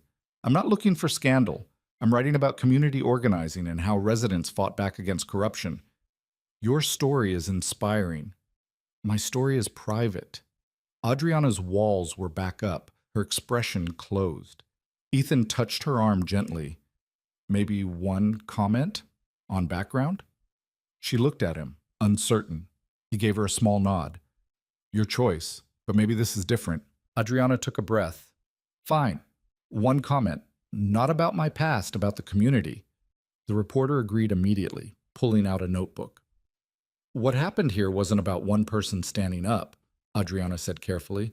It was about a lot of people finally feeling safe enough to speak their truth, about neighbors supporting each other instead of being isolated. I'm glad I could be part of that. But the real story is about community resilience, not individual heroes. The reporter scribbled notes. And your relationship with Mr. Cole? You two seem to have led the opposition. We worked together, Ethan interrupted, along with a lot of other people. Sarah and David Chen, Carol Winters, Marcus Peterson. This was never just the two of us. But you two were targeted specifically, and we responded by building a coalition, Adriana said firmly. That's the story. Not personalities, not drama, just people refusing to accept abuse as normal. They extracted themselves politely and walked home in the cool evening air. Adriana was quiet, processing. You okay? Ethan asked. I just gave my first interview in 5 years. Feel like I should be panicking. Are you? Surprisingly, no. It felt okay, controlled. She looked at him. Thank you for suggesting it. You don't have to hide forever. You just have to hide on your own terms. When did you get so wise? I have a 7-year-old. Wisdom is survival. They found Maya at home with the teenage neighbor who sometimes babysat, building an elaborate castle out of blocks. She looked up when they entered, assessed them with one sweeping glance, and announced, You're holding hands different now. Ethan blinked. What? You're holding hands like you mean it instead of like you're just being nice. It's different. Adriana laughed, surprised. You're terrifyingly observant. I know. Maya returned to her castle. Does this mean we're staying here? Ethan and Adriana exchanged glances. Yeah, Ethan said. I think it does. Good. I like it here. And you're happier. Out of the mouths of 7-year-olds, indeed.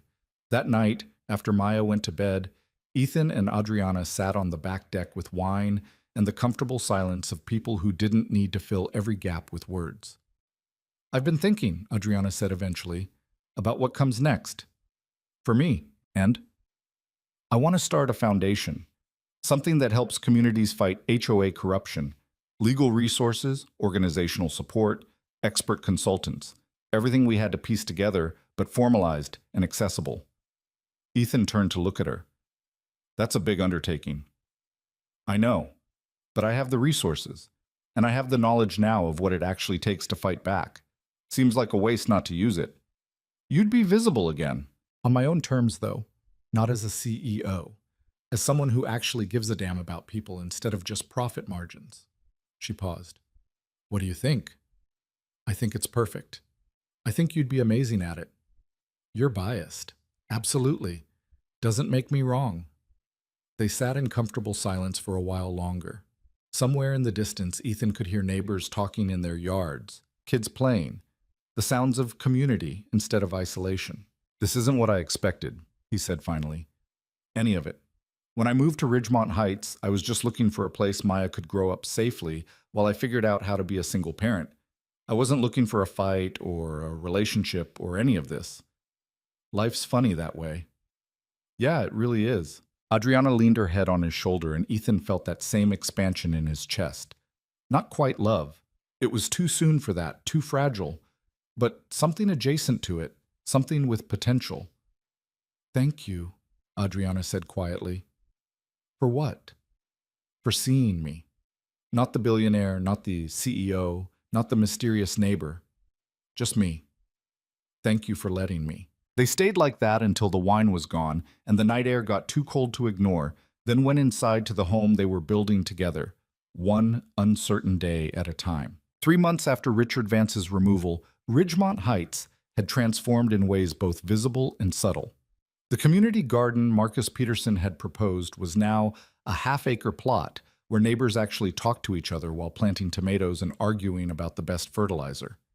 The kids' sports league had materialized into something chaotic and enthusiastic, with parents who'd never spoken now coordinating carpools and snack schedules. Even the monthly HOA meetings had changed, shorter, more productive, with actual discussions instead of Richard's monologues. But the real changes were harder to quantify. The atmosphere had shifted. People made eye contact now, waved at neighbors they didn't know well. The fear that had permeated everything for 6 years was dissipating, replaced by something tentative but genuine. Ethan noticed it most when he was with Maya at the park. Parents who'd previously kept to themselves now struck up conversations, asked about his work, about how he was settling in, about whether Maya might want to join the soccer team they were organizing. It was normal suburban interaction, the kind he'd craved 3 years ago when he first moved here, and it felt surreal to have it now. Dad, can I go to Emma's house after school tomorrow? Maya asked one Saturday morning. She was at the kitchen table working through a chess problem Adriana had given her, moving pieces with the kind of concentration most kids reserved for video games. Who's Emma? Emma Henderson. We're partners for the science project. We're building a volcano. Ethan processed that. Emma Henderson, Jennifer Henderson's daughter. The same Jennifer who'd spent years as part of Richard's inner circle, who'd gossiped viciously about anyone who stepped out of line, who'd been openly hostile to both Ethan and Adriana at various points. Sure, he said carefully. I'll text her mom and coordinate. She's actually nice now, Maya said, not looking up from her chessboard. Mrs. Henderson, I mean, she apologized to Adriana last week at the garden thing, said she was sorry for being mean. Ethan hadn't heard about that. He glanced at Adriana, who was making pancakes with the kind of intense focus she brought to everything. She caught his look and shrugged. It was awkward, Adriana said, but genuine, I think. She cried. I told her it was fine, which was mostly true. You didn't mention it, because it wasn't a big deal. People are allowed to change their minds about me. Still, that must have felt good. It felt weird, good weird, but weird. She flipped a pancake with more force than necessary. I'm not used to people apologizing. Usually they just double down or disappear. Maya looked up from her chessboard. Check. What? Adriana came over to look at the position. Wait, how did you... That's a fork. When did you learn forks? Last Tuesday. You were on a call and I was reading the chess book you gave me. It had a whole chapter on tactical patterns. Maya moved her knight with satisfaction. So is that actually check? Adriana studied the board, then laughed. Yeah, that's definitely check. You're getting too good at this. Am I better than Dad yet? Sweetheart, you were better than Dad after 2 lessons, Adriana said, which made Ethan protest ineffectively, while both of them laughed at him. It was moments like these that caught Ethan off guard, the casual domesticity of it, The way Adriana and Maya had developed their own relationship independent of him. The way his daughter had started including Adriana in her mental model of family without any formal discussion or acknowledgement.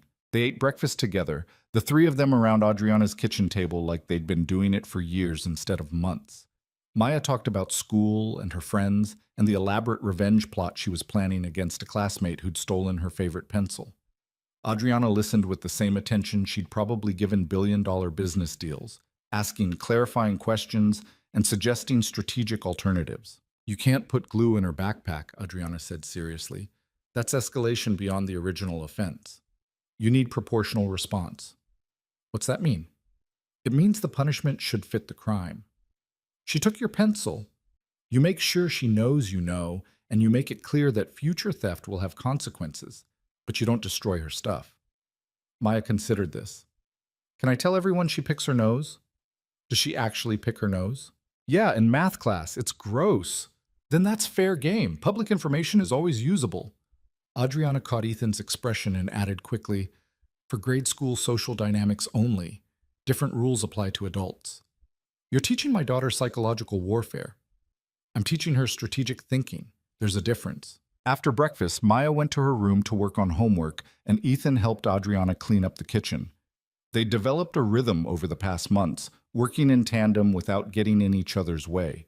Comfortable silence punctuated by occasional conversation.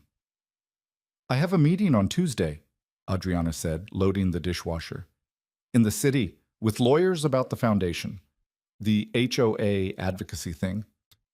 Yeah, they've drawn up incorporation papers and initial bylaws. I need to review everything and sign off on the structure. She paused. It's happening. Actually happening. You sound surprised. I am. A little. I've spent 5 years avoiding anything that looked like ambition or public engagement, and now I'm about to launch a nonprofit that's specifically designed to put me in the public eye. It's weird. Ethan understood that particular flavor of weird. He'd spent 3 years building walls and avoiding complications, and now he was living with a woman he'd barely known 4 months ago, navigating something that looked increasingly like a relationship even though neither of them had explicitly labeled it as such. You could still back out, he said. If it doesn't feel right. No, it feels right. Just different. She closed the dishwasher and turned to face him. I want you to come to the meeting. Why? Because you're good at seeing problems I miss. And because you're part of this. The whole foundation idea came from what we built here. I'm not a lawyer or a nonprofit expert, but you are someone who knows how to organize people and fight corruption from the ground level. That perspective matters. She hesitated. Also, I'd like the moral support. These meetings make me anxious. That admission cost her something. Adriana didn't do vulnerability easily. The fact that she was asking for support instead of just powering through alone was significant. Okay, Ethan said, I'll come. The meeting was scheduled for Tuesday afternoon, which meant coordinating Maya's schedule and taking half a day off work. Ethan's boss was understanding. The firm he worked for had been following the Ridgemont Heights HOA case with professional interest, and several partners had mentioned they'd be interested in consulting on similar situations. They drove into the city together, Adriana behind the wheel of her practical sedan that was somehow worth more than Ethan's annual salary despite looking completely ordinary. The law offices were in a downtown high-rise, all glass and steel, and the kind of corporate aesthetic that made Ethan feel underdressed, despite wearing his best suit. The lawyers were exactly what he expected, sharp, efficient, speaking in the particular jargon of people who'd spent years thinking about nonprofit law. They walked Adriana through the incorporation documents, the board structure, the initial funding model. Adriana asked pointed questions that suggested she'd done significant research, pushing back on clauses that felt too restrictive or governance structures that concentrated too much power. Ethan mostly listened, occasionally asking questions about implementation or how the foundation would interface with actual communities facing HOA abuse.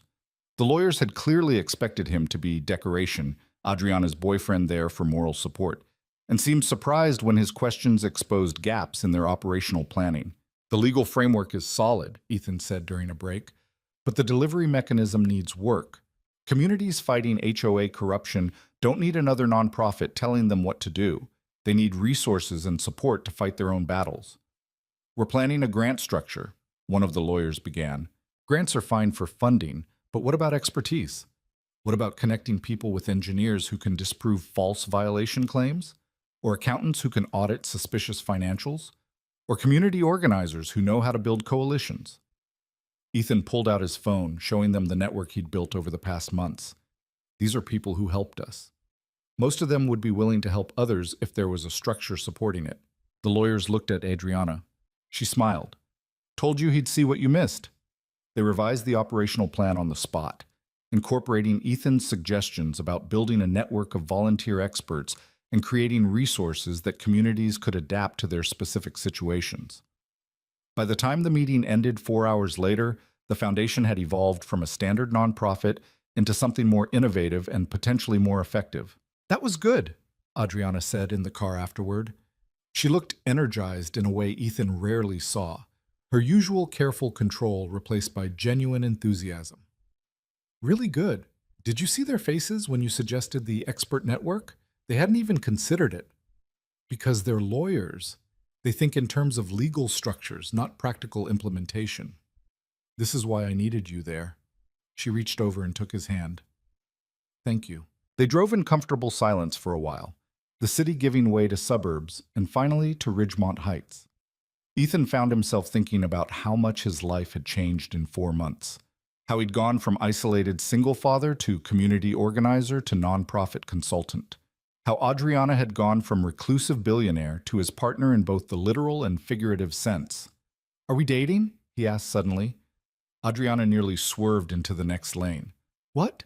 I'm serious. Are we dating? Because we live together and raise Maya together and apparently build nonprofits together, but we've never actually defined what this is.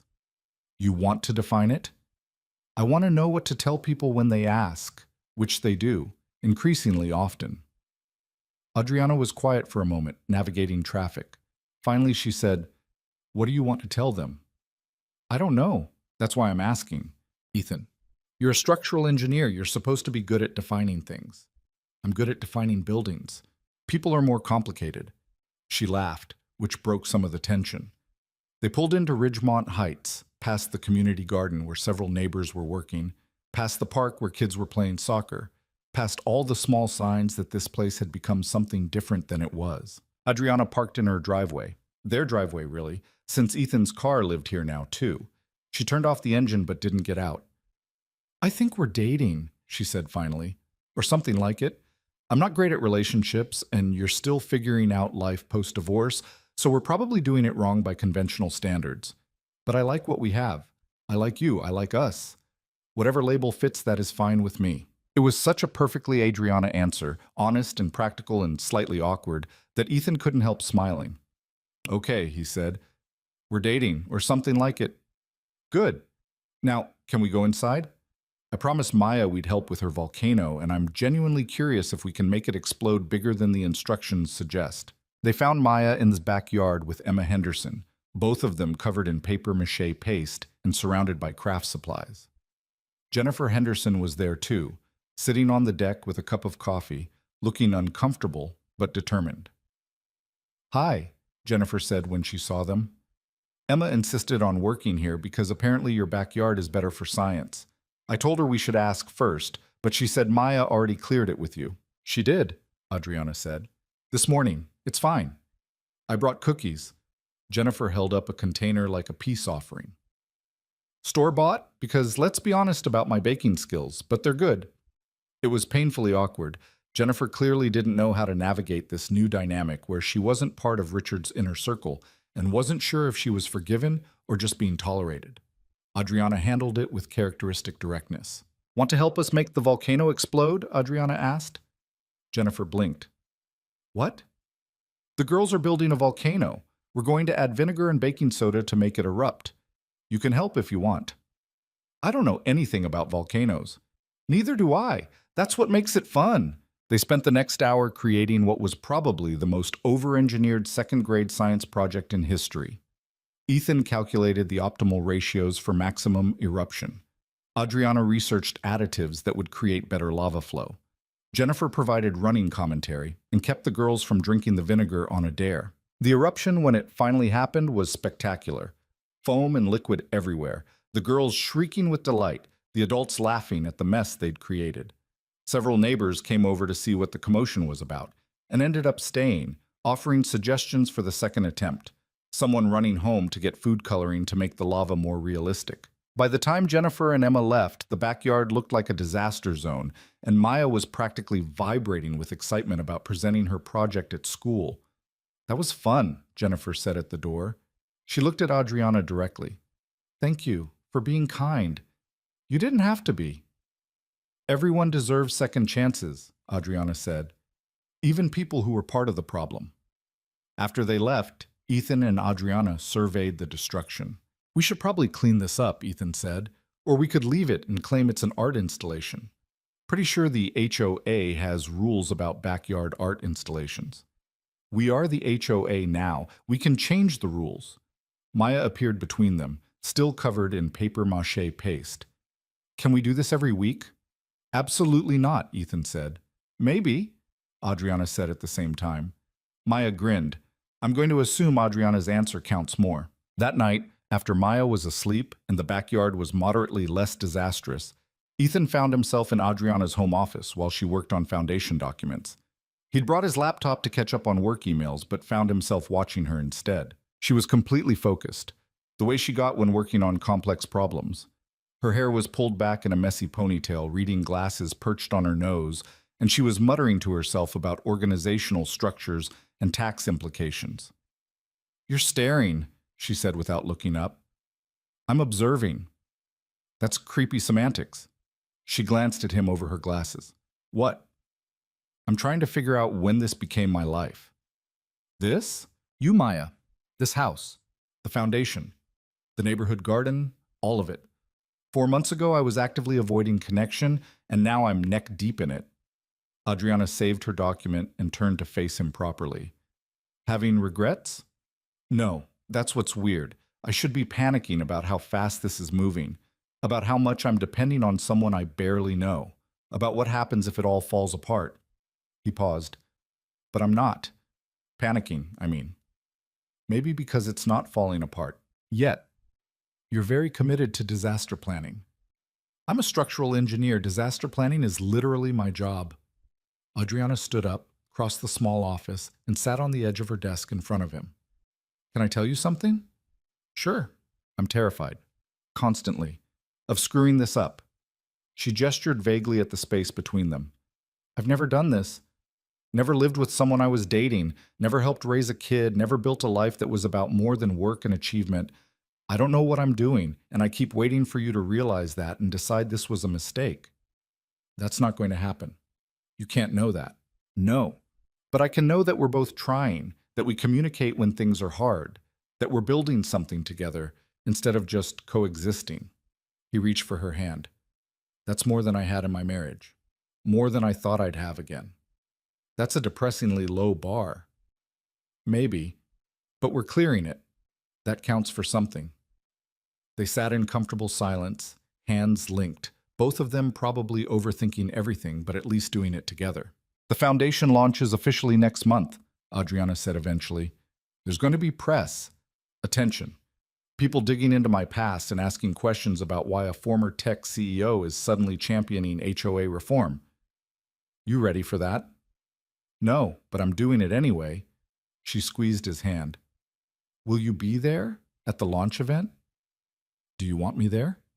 I want you everywhere, which is terrifying to admit, but there it is. Ethan pulled her closer, and she came willingly, settling against him in a way that had become familiar over the past months. I'll be there. The foundation launch was scheduled for a Tuesday evening at a community center in downtown. Adriana had wanted something low-key, but her lawyers had convinced her that generating attention was part of the strategy. The more people knew about the foundation, the more communities could access its resources. The week before the launch, Richard Vance's criminal trial began. It was all over the local news. Fraud, embezzlement, abuse of authority. His brother Robert had already pleaded guilty to reduce charges in exchange for testimony against Richard. The county prosecutor was pushing for serious prison time. Ethan deliberately didn't follow the coverage too closely. Richard had consumed enough of his mental energy. But it was impossible to avoid entirely. Neighbors brought it up constantly. The trial had become a symbol of accountability that Ridgemont Heights desperately needed to witness. "Do you think he'll actually go to prison?" Maya asked one evening. They were making dinner together, the three of them moving around Adriana's kitchen in the choreographed chaos that had become their routine. "Probably," Ethan said. "The evidence is pretty clear." "Good. He was mean." "He was," Adriana agreed. "But the point isn't revenge. It's making sure he can't do the same thing to other people." "Isn't that the same thing?" "No.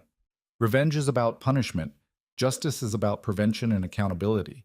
They feel similar, but they're different." Adriana tasted the sauce she was making, added more salt. "Revenge would be me using my money and lawyers to destroy every aspect of his life. Justice is the legal system holding him accountable for what he actually did." Maya thought about that. "Did you want revenge?" "At first, yeah. When he was threatening your dad and making all our lives miserable, I wanted to crush him. But your dad kept me from going down that road." "How?" "By insisting we do things the right way. Build community support. Gather evidence. Let the system work." She looked at Ethan. "It was annoying at the time, but he was right." "I'm going to remember you said that," Ethan said.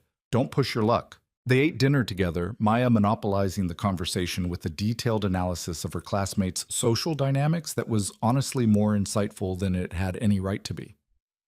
After Maya went to bed, Ethan and Adriana sat on the couch with wine and the comfortable exhaustion of people who'd survived another day of functional domesticity. "I'm nervous about Tuesday," Adriana admitted. "The launch? Yeah, what if nobody shows up? Or worse, what if the wrong people show up and turn it into a circus?" "It'll be fine. You've got a good team. The message is solid. And you've got about 40 people from Ridgemont Heights who've already said they're coming to support you. That's because they feel obligated. That's because they actually care about you now. Which is different than 4 months ago when they just thought you were weird and antisocial." "I am weird and antisocial." "Yeah, but now you're weird and antisocial in a way that helped them reclaim their community. That earns loyalty." Adriana leaned her head on his shoulder. "What if I'm not good at this? Public speaking and advocacy and being the face of something." "Then you'll learn. Same way you learned everything else." "I was never bad at business. I might be bad at this." "You won't be. But even if you are, we'll figure it out together." The launch event exceeded everyone's expectations. Over 200 people showed up, HOA board members from other communities dealing with similar corruption, journalists covering local governance, activists interested in housing rights, and a significant contingent from Ridgemont Heights, wearing homemade t-shirts that said, "Community over control." Adriana's speech was perfect. She talked about how she'd walked away from corporate success only to discover that power dynamics existed everywhere, even in suburban neighborhoods. How Richard Vance's abuse had forced her to choose between hiding or fighting. How the community's collective action had shown her what real power looked like, not the kind wielded by one person over others, but the kind built through mutual support and shared resistance. She announced the Foundation's mission to provide legal resources, expert consultation, and organizational support to communities fighting HOA corruption, to create frameworks that protected individual rights while maintaining genuine community standards, to prove that accountability was possible even in systems designed to concentrate power. The response was immediate and overwhelming. 3 different communities requested consultations that night. A lawyer specializing in housing rights offered to join the Foundation's board pro bono. 2 engineering firms committed to providing volunteer technical assessments. A former HOA president who'd been forced out after questioning financial irregularities offered to help develop organizing strategies. Ethan watched from the side of the room as Adriana handled question after question, sometimes confident and sometimes clearly uncomfortable, but always authentic. This was what she'd needed, he realized, not to hide from who she'd been, but to channel those skills towards something that actually mattered to her. After the formal presentation ended, the event shifted into networking and conversation. Ethan found himself talking to a city council member interested in HOA reform legislation, explaining the technical details of how Richard had manufactured violations and how better oversight could prevent similar abuse. He was mid-conversation when someone tapped his shoulder. He turned to find Carol Winters, dressed more formally than he'd ever seen her, looking nervous but determined. "Can I talk to you for a minute?" she asked. They found a quiet corner. Carol clutched her purse like a lifeline. I wanted to tell you something, she said. Richard's trial. I'm testifying tomorrow. I heard. Are you okay? Terrified. His lawyer is going to try to discredit me, make it seem like I'm just a scorned board member with an axe to grind. She took a breath. But I'm doing it anyway. Because what you and Adriana did, standing up when it was hard, building something better instead of just tearing him down, that mattered. And I want to be part of making sure he can't do this to anyone else. You're already part of it. Those recordings you provided were crucial. I know, but I need to do more. I need to actually stand up in court and tell the truth about what he did, about what I enabled by staying silent. She looked at him directly. I wanted to thank you for giving me the courage to do that. You always had the courage. You just needed to know you weren't alone. Carol left shortly after, looking marginally less terrified.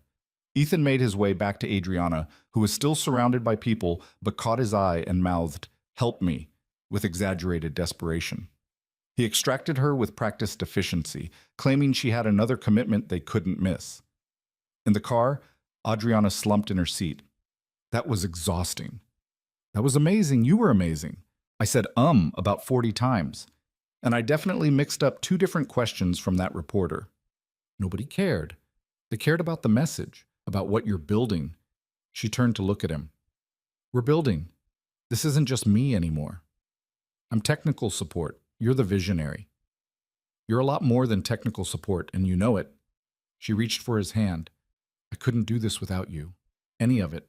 They drove home to Ridgemont Heights, to the house that had become theirs through a combination of crisis and choice, to Maya, who was having a sleepover at Emma Henderson's, and had left them a note about making sure they remembered to feed her fish. Want to actually celebrate? Ethan asked when they got inside. We could open the expensive wine you've been saving. We could, Adriana said. Or we could just sit on the couch and decompress like normal people. That works too. They ended up doing both. Expensive wine consumed while sprawled on the couch, talking about the evening and processing the sudden reality that Adriana's foundation was actually happening, that the idea born from their fight against Richard had evolved into something with real potential to help people. I got an email today, Adriana said eventually, from my former VP of operations at Meridian. She heard about the foundation and wants to meet. That's good, right? I don't know. We didn't part on great terms. I walked away from the company and she felt abandoned, took it personally. Maybe she's gotten over it. Maybe. Or maybe she wants to tell me what a selfish disaster I am for leaving. Adriana took a long drink of wine. I don't know how to navigate the parts of my old life that are bleeding into my new life. You do what you always do. You be honest. If she's angry, you acknowledge it. If she wants to rebuild a connection, you decide if that's something you want. But you don't have to hide who you were or apologize for choosing differently. When did you get so good at this? I'm not good at it. I'm just used to navigating complicated relationships with people who have expectations I can't meet. Comes with the divorce territory. Your ex-wife. Yeah, she still calls sometimes. Wants to know how Maya's doing. Wants to feel involved without actually being involved. He set down his wine glass. I used to get angry about it. Now I just answer her questions and move on. She made her choices. I made mine. We both have to live with that. Do you ever regret it? The divorce? Not for a second. We were making each other miserable. Maya's better off with one happy parent than 2 people who resented each other. He paused. Do you regret leaving Meridian? Every time I see my former net worth, which is petty and shouldn't matter, but sometimes it does. She smiled wryly. Turns out you can walk away from billions and still occasionally wish you had billions. You still have more money than I'll see in a lifetime. I know. Which makes feeling any kind of regret completely ridiculous. But feelings are ridiculous sometimes. They fell into comfortable silence, the wine slowly disappearing, the house quiet around them. Ethan thought about the strange path that had led them here, how a single decision to speak up at a block party had cascaded into dismantling corruption, building a community, launching a foundation, and creating something that looked increasingly like a life he actually wanted. I love you, Adriana said suddenly. Ethan's brain stuttered. They'd been carefully not saying those words, both of them aware of the weight they carried, and unsure if they were ready for that particular commitment. You don't have to say it back, Adriana continued quickly. I just needed to say it, because it's true, and I'm tired of not saying true things. I love you too, Ethan said. I have for a while. I was just waiting for the right moment. This is the right moment? Sitting on your couch, drinking expensive wine while discussing our respective baggage? Yeah, this feels exactly right for us. Adriana laughed, and it was the most genuine sound he'd heard from her all night. We're terrible at romance. We're perfect at our version of romance. Our version involves HOA corruption and nonprofit launches. And volcano science projects. Don't forget those. How could I forget? We're still finding papier-mâché paste in weird places. They kissed then, soft and unhurried. The kind of kiss that wasn't about passion, but about recognition. About two people who'd found each other in unexpected circumstances and decided to build something despite having every reason to protect themselves instead. When they finally went to bed, their bed, in the bedroom that had gradually accumulated both their belongings, Ethan lay awake thinking about how much had changed and how much was still uncertain. The foundation was launching but could fail. Richard's trial could go wrong.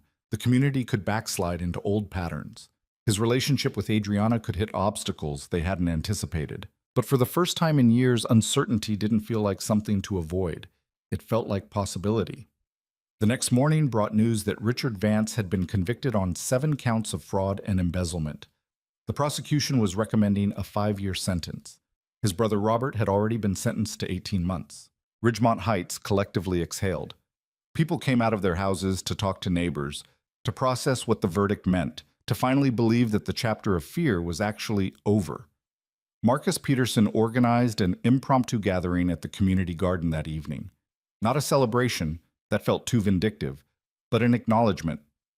A moment to recognize what they'd survived and what they'd built in the aftermath. Ethan and Adriana went with Maya, who immediately ran off to play with the other kids while the adults congregated around picnic tables laden with potluck contributions. I can't believe it's actually over, Sarah Chen said. She and David had brought enough food to feed everyone twice over. Part of me kept expecting Richard to have some trick up his sleeve, some way to weasel out of accountability. He tried, David said. His lawyer filed about 50 different motions, but the evidence was too solid. Because you all documented everything, Carol Winters added. She'd been at the trial every day, and testifying had clearly taken a toll. Every violation, every payment, every abusive conversation, that's what made the difference. We learned from Richard, Adriana said quietly. He was meticulous about documentation. We just used that same approach against him. Jennifer Henderson appeared with a bottle of wine and a slightly manic energy. Are we allowed to celebrate? Because I know we're being dignified and community-minded, but I really want to celebrate. We can celebrate, Marcus said. We took down a corrupt official through legal means and built something better in the process. That's worth celebrating. So they did. Not with vindictive joy, but with genuine relief. People shared stories about Richard's various abuses that they'd been too scared to mention before, laughed about the absurd violations and manufactured crises, acknowledged how hard it had been to live under that particular kind of petty tyranny.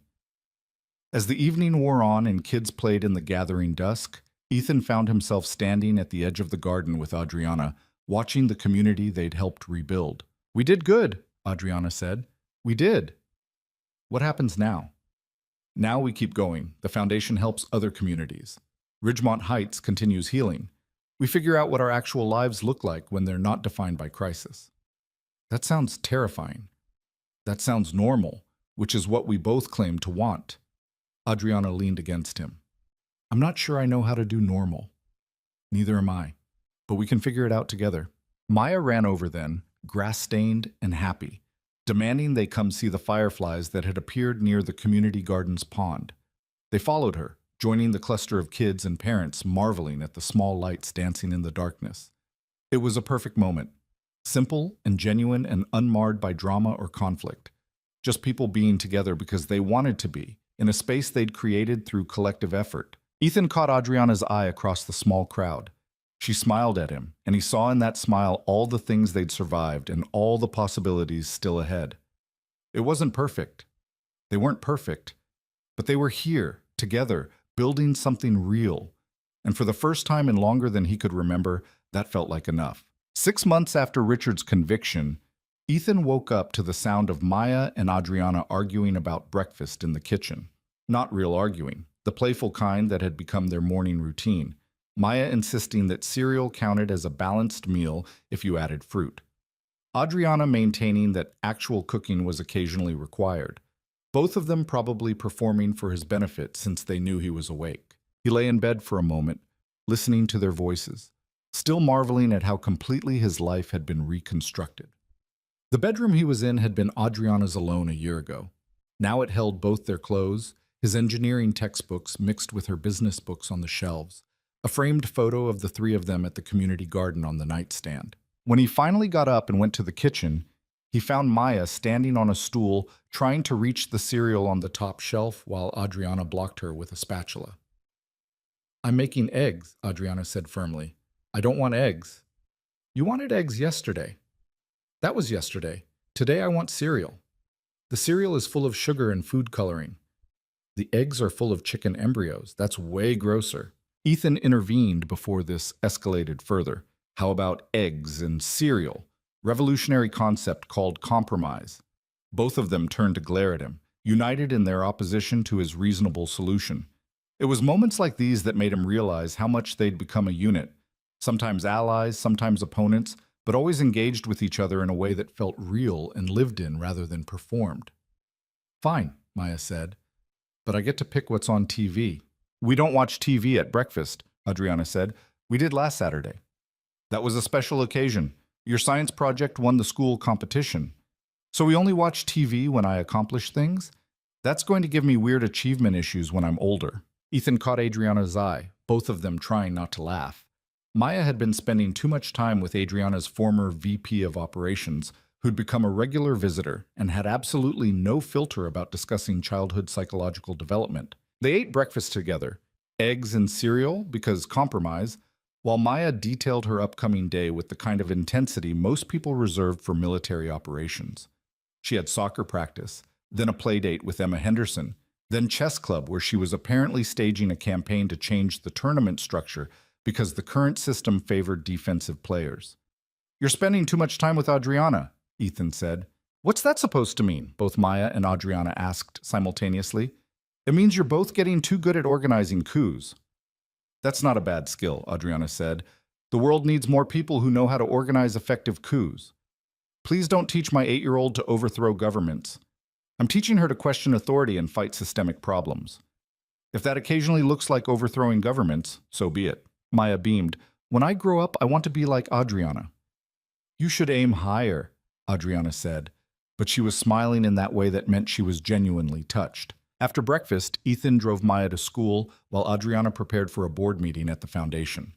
The organization had grown faster than anyone expected. 6 months in, they'd assisted 43 communities dealing with HOA corruption, helped draft model legislation in 3 states, and built a network of over 200 volunteer experts. The foundation had been featured in national news, and Adriana had become something of an unlikely spokesperson for housing rights activism. "How's Adriana doing with all the attention?" Maya asked as they drove. She'd developed a habit of asking these kinds of questions, checking in on the adults in her life with an emotional intelligence that sometimes unnerved Ethan. "She's handling it. It's hard for her, but she's getting better. She gets nervous before big speeches. I can tell because she reorganizes her office." "Yeah, I've noticed that too. But then she does the speeches anyway. That's brave, right? Being scared but doing it anyway?" "That's exactly what brave is." Maya was quiet for a moment, watching the familiar streets of Ridgemont Heights pass by. The neighborhood looked different now, more lived in, less sterile. Kids played in yards without constant parental supervision. People actually used their front porches. Small signs of community that had been absent under Richard's regime. "Dad," Maya said as they pulled up to the school, "are you going to marry Adriana?" Ethan's hands tightened on the steering wheel. "Where did that come from?" "Emma asked me if you were married. I said no, but you lived together. She said that meant you were probably going to get married." "Are you?" It was a fair question. He and Adriana had been together for almost a year now, living together for most of it. They'd built a life that looked increasingly permanent, but neither of them had brought up marriage, both carefully avoiding that particular conversation. "I don't know," Ethan said honestly. Is that something you want? Maya considered it with her characteristic seriousness. I want things to stay how they are. If getting married means that, then yeah. But if getting married means things get weird and complicated like they did with you and Mom, then no. That's very wise. I know. She grabbed her backpack. But I think Adriana's different than Mom. She doesn't want to be somewhere else. She wants to be here. She got out of the car and ran toward the school before Ethan could respond. He sat there for a moment, processing his 8-year-old daughter's insight and wondering when exactly she'd become so perceptive about adult relationships. When he got back to the house, he found Adriana in her office, surrounded by papers and looking stressed in that particular way that meant the foundation board meeting wasn't going to be pleasant. "What's wrong?" he asked. "Nothing. Everything. I don't know." She pushed back from her desk. "We're growing too fast. We have more communities requesting help than we can effectively support. The board wants to hire more staff, but I'm worried about losing the personal touch that made us effective in the first place. So hire carefully, people who understand the mission rather than just filling positions." "That's what I keep saying, but the board thinks I'm being a control freak." She paused. "Maybe I am being a control freak." "You're being cautious. There's a difference." "Is there? Because sometimes I can't tell." She stood up, started pacing. "I walked away from Meridian because I'd built something I couldn't control anymore. Something that had grown beyond my ability to maintain its original mission. And now I'm building something else that's growing, and I'm terrified I'm making the same mistakes." Ethan recognized the spiral she was entering, the one where past failures contaminated present decisions. He'd done the same thing after his divorce, seeing every new relationship complication as evidence that he was fundamentally broken. "Come here," he said. She came over, and he pulled her into a hug. She resisted for a second. She still wasn't great at accepting comfort, then relaxed against him. "This isn't Meridian," Ethan said. "You built Meridian alone, focused on growth and profit. You're building this with a team focused on mission and impact. Different foundation, different outcome." "You don't know that." "No, but I know you, and I know you're not the same person who walked away from that company. You've learned things, changed things about how you operate." "Have I? Or am I just better at hiding my worst impulses?" "Adriana, look at me." He waited until she met his eyes. "You let me move into your house when you'd spent 5 years avoiding connection. You started a foundation specifically to help other people instead of accumulating more power. You've become a fixture in Maya's life and a genuine part of this community. Those aren't the actions of someone who hasn't changed." She was quiet for a long moment. "Maya asked you about marriage, didn't she?" "How did you know?" "Because she asked me the same thing 2 days ago. Wanted to know if we were going to make it official." Adriana pulled back to look at him properly. "What did you tell her?" "That I didn't know." "What did you tell her?" "Same thing," which apparently was the wrong answer because she launched into a whole speech about how adults should make decisions instead of just letting things happen to them. She smiled slightly. "I'm pretty sure she was quoting something I said about HOA organizing back at me." "She's terrifying." "She's brilliant, and she has a point." "About us getting married?" "About us making decisions instead of just drifting." Adriana moved back to sit on the edge of her desk. "We've been in crisis mode for so long that I think we forgot to actually discuss what we want long term. We just kept moving forward because forward was the only option." Ethan sat down in her desk chair. This was the conversation he'd been avoiding, partly because he didn't know what he wanted, and partly because he was scared of what Adriana might want. "What do you want?" he asked. "Honestly, I want exactly what we have. I want to wake up with you and have ridiculous breakfast arguments with Maya and work on the foundation and come home to this house that stopped feeling like a hiding place and started feeling like a home." She paused. "But I also know that exactly what we have isn't actually sustainable without some kind of commitment. Not legal necessarily, but emotional. An acknowledgement that this is permanent, not just extended temporary. You want to know I'm not leaving. I want to know we're building something together, not just coexisting, not just making it work day by day. Actually building with intention." Ethan thought about his marriage to Maya's mother, how they drifted into commitment without ever really discussing what they wanted, how that lack of intention had eventually destroyed them when their unspoken expectations diverged. "I want to marry you," he said. The words came out before he'd fully processed them, but they felt right. Not because Maya asked, or because it's the next logical step. Because I want the legal and emotional commitment. I want to know that when things get hard, and they will get hard, we're locked in. That walking away isn't an easy option. Adriana stared at him. Was that a proposal?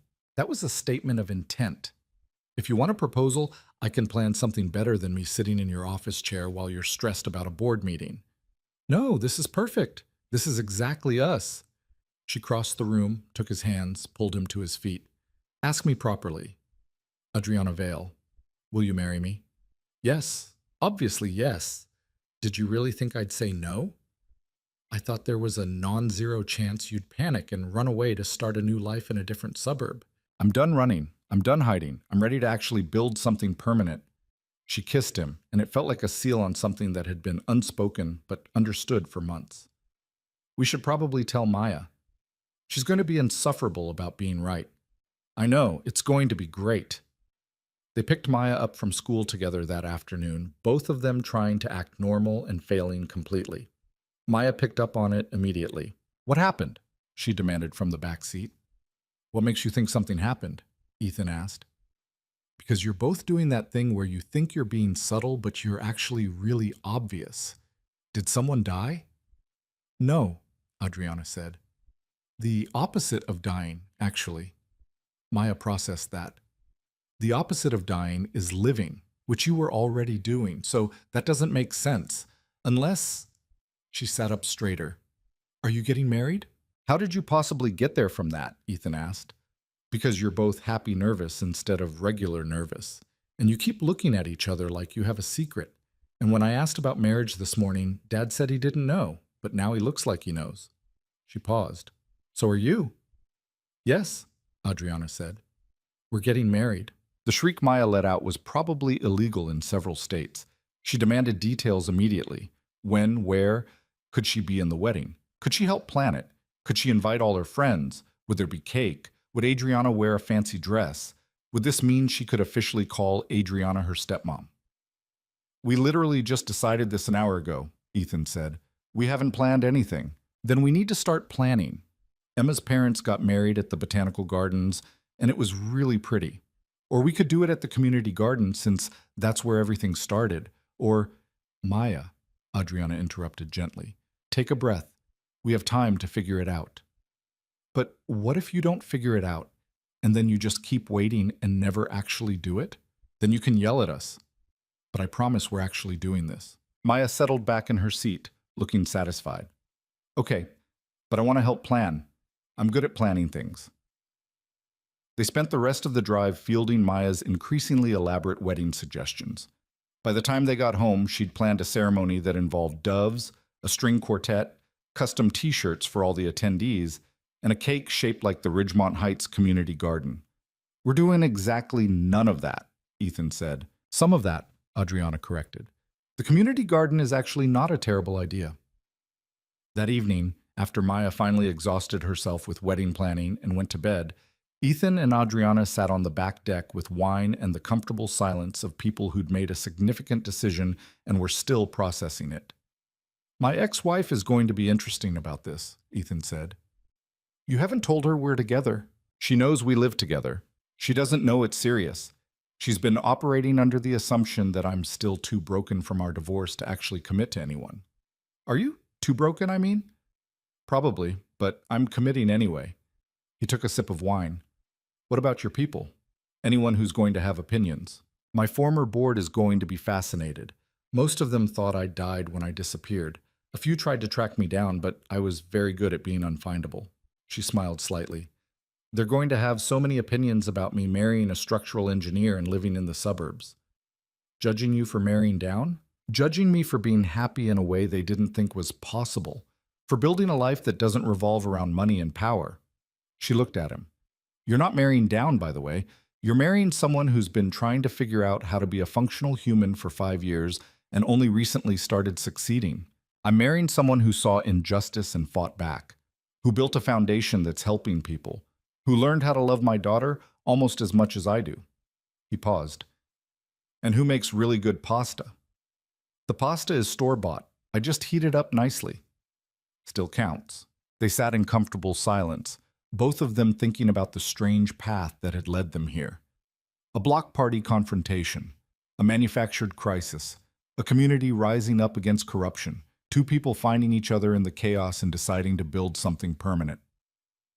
I'm scared, Adriana admitted quietly.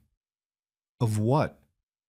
Of screwing this up, of falling back into old patterns, of being the kind of person who's good at building empires, but terrible at maintaining relationships. You're not that person anymore. How do you know?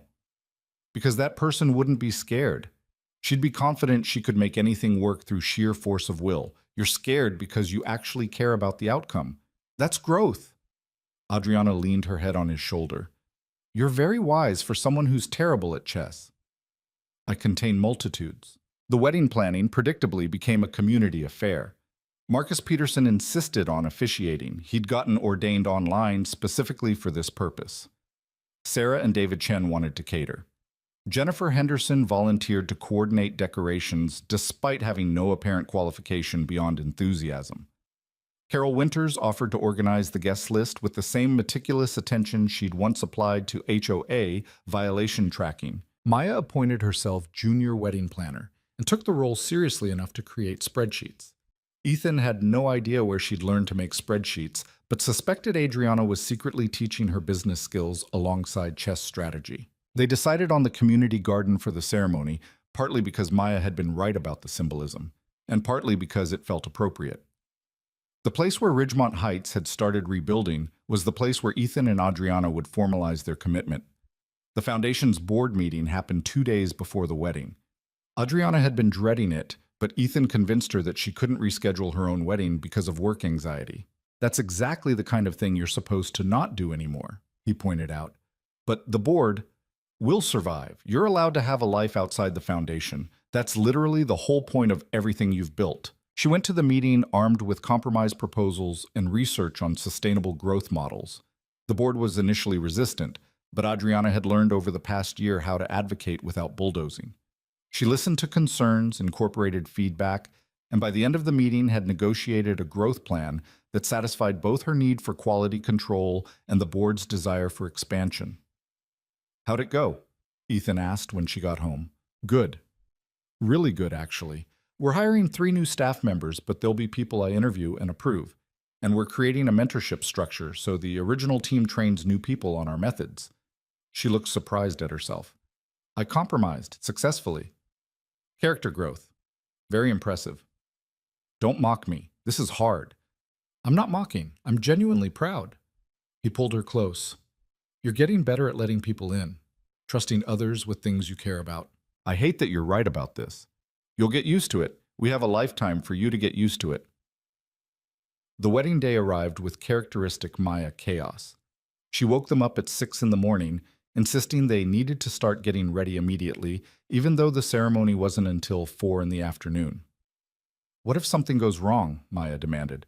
What if someone forgets something? What if the flowers die? What if it rains? Then we'll handle it, Adriana said with impressive calm for someone who'd been woken up before sunrise. Weddings are about commitment, not perfect execution. But I want it to be perfect. Why? Maya struggled to articulate it. Finally, she said, because you guys deserve perfect. Because you fought so hard for everything and I want today to be good. Adriana knelt down to Maya's eye level. Listen to me. The only thing that matters today is that your dad and I are making a commitment to each other and to you. Everything else is just decoration. If the flowers die or it rains or something goes wrong, we'll still be a family at the end of the day. That's the only perfect that matters. Maya nodded, looking marginally less stressed. Okay, but I still think we should start getting ready now. They compromised on starting at 8, which gave them a leisurely morning of preparation without the panic Maya had envisioned. Adriana's former VP of operations arrived to help with final details, bringing breakfast pastries and the kind of organizational efficiency that made Maya look like an amateur. I'm so glad you found this, she told Adriana, while adjusting the flowers in the bridal bouquet. When you left Meridian, I thought you'd lost your mind, walked away from everything we built, but you were just building something different. I didn't know what I was building, Adriana admitted. I just knew I needed to stop building the wrong things.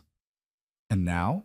Now I'm building a life with people who matter, on terms that feel right.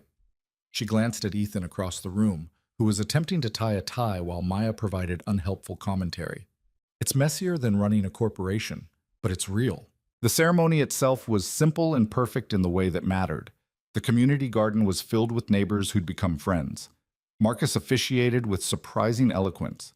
Sarah and David's catering was spectacular. Jennifer's decorations were enthusiastic, if somewhat over the top.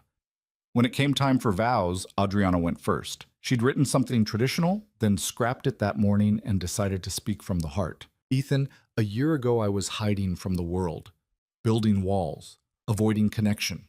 You stood up for me when you had no reason to, and that single act of courage changed everything. Her voice wavered slightly.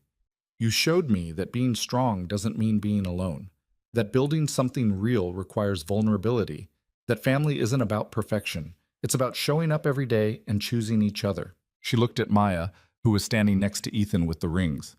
And Maya, I promise to be the best stepmother I can be. To teach you chess and inappropriate levels of strategic thinking. To support your dad in raising you. To be here, always, as part of this family we've built together. Ethan's vows were simpler, but no less meaningful.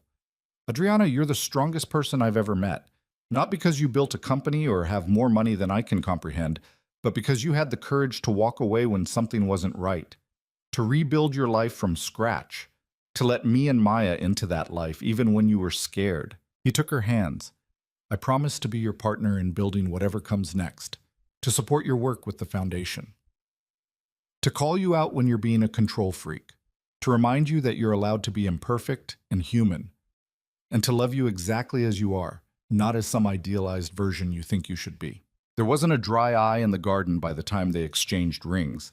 The kiss was met with cheers and applause, and Maya yelling, finally, loud enough to make everyone laugh. The reception was exactly what they'd wanted, casual, community-focused, filled with good food and better conversation.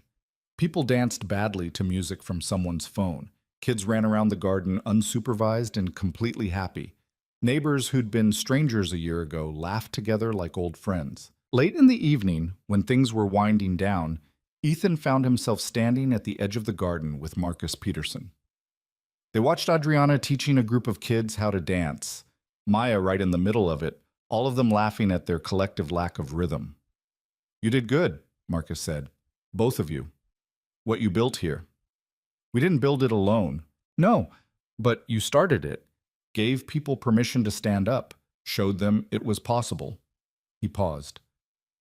I've been thinking about running for city council.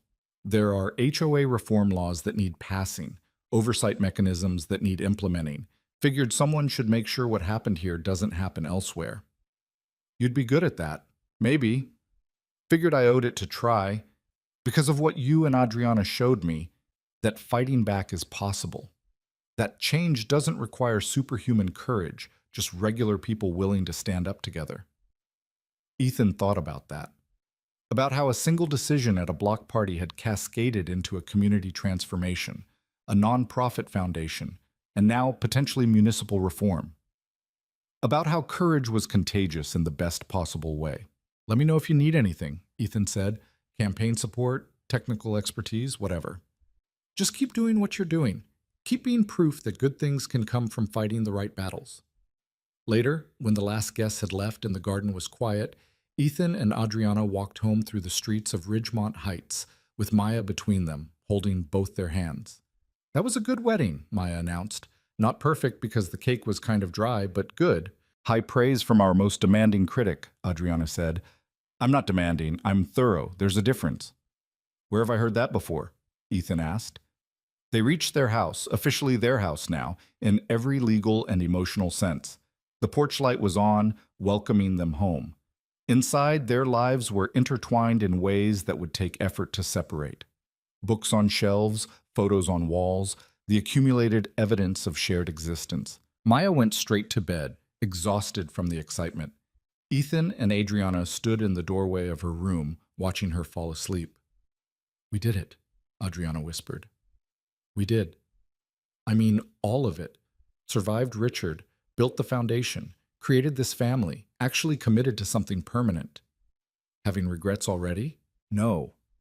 Just marveling at how none of this was planned, how a year ago I was alone in this house actively avoiding human connection, and now, she gestured at the sleeping child, at Ethan beside her, at the life they'd constructed.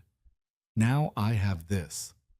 They retreated to their own bedroom, changed out of wedding clothes, and lay in bed talking about the day, about funny moments and touching speeches, and the way Maya had cried during the vows, despite claiming she had something in her eye. What do you think happens next? Adriana asked, after we finish basking in our successful wedding and return to normal life. We keep building. The foundation grows. Maya gets older and more terrifying. We navigate whatever challenges come up. Ethan pulled her closer.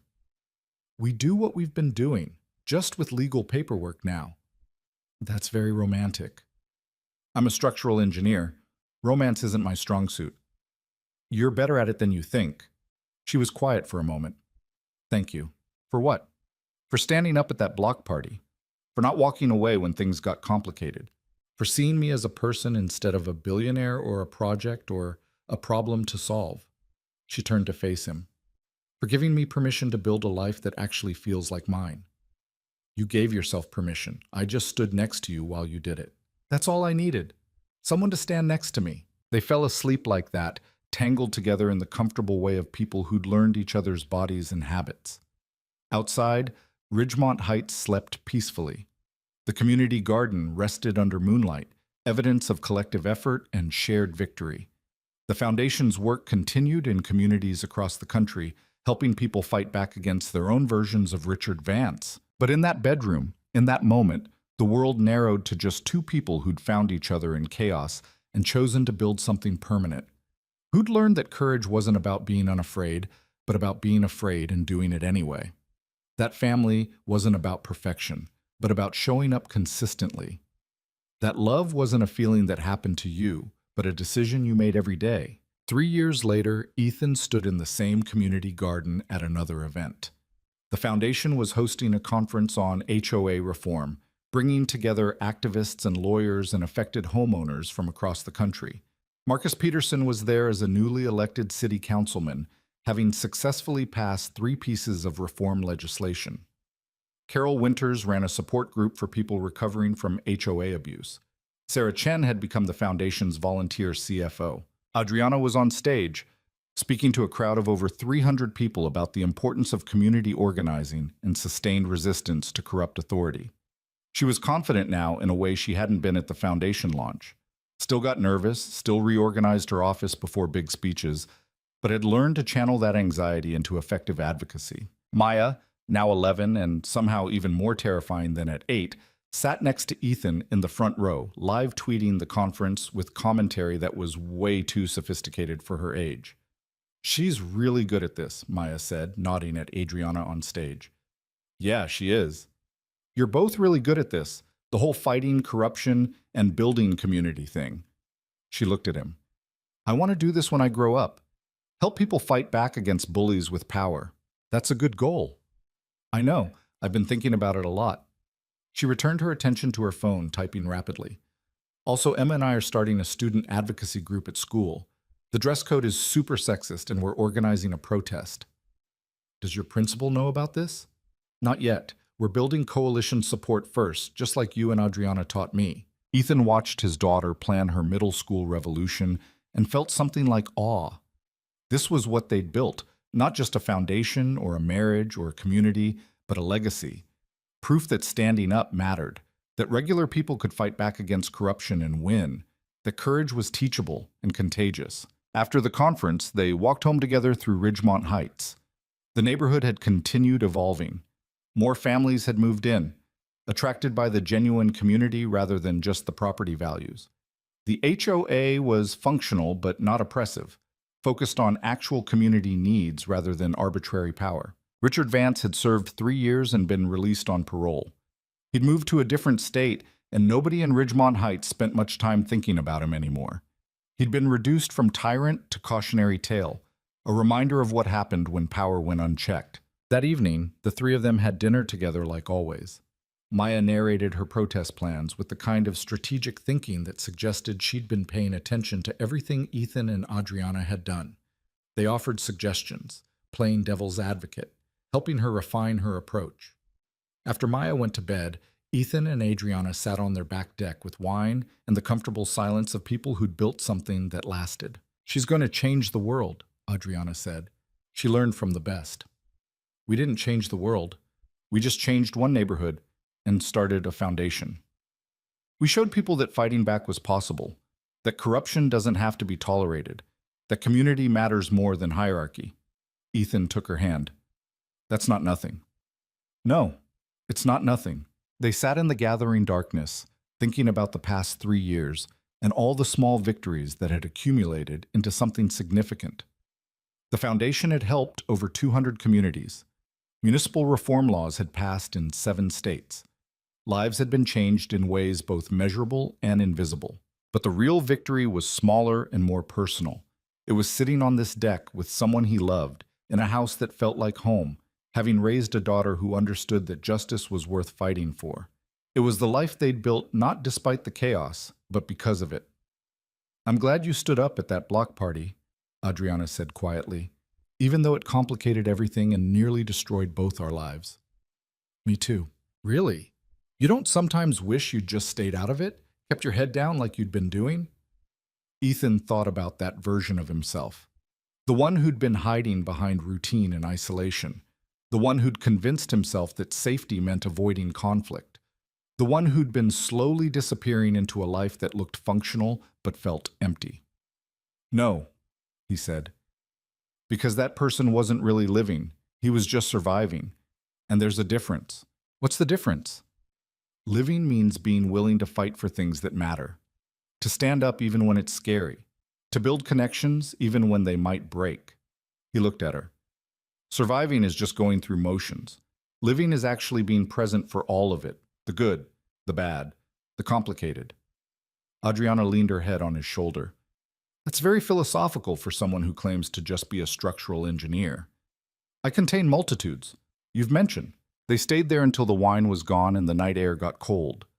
Then they went inside to the home they'd built together, to the life that had emerged from a single moment of courage at a neighborhood block party, to the future that was still unfolding in ways they couldn't predict. And in the morning, they'd wake up and do it all again. Navigate Maya's latest campaign for justice. Work on foundation projects. Be part of the community they'd helped rebuild. Make choices that prioritize connection over isolation, courage over safety, living over merely surviving. Because that's what they'd learned in the fire of fighting corruption and building something new. That the greatest victories aren't about destroying enemies or accumulating power. They're about showing up for the people you love, about building communities where everyone's voice matters, about proving that ordinary people can do extraordinary things when they stand together. And sometimes, if you're very lucky, they're about finding someone who sees you completely, your fears and flaws and failures, and chooses to build a life with you anyway. That, Ethan thought as he fell asleep next to Adriana with Maya safe down the hall, was the real revolution. Not the dramatic confrontation or the satisfying victory, but the quiet daily choice to be brave enough to live fully, to love deeply, to believe that building something good was always worth the risk of having it fall apart. They'd taken that risk, and it had changed everything. Sonnet 4.5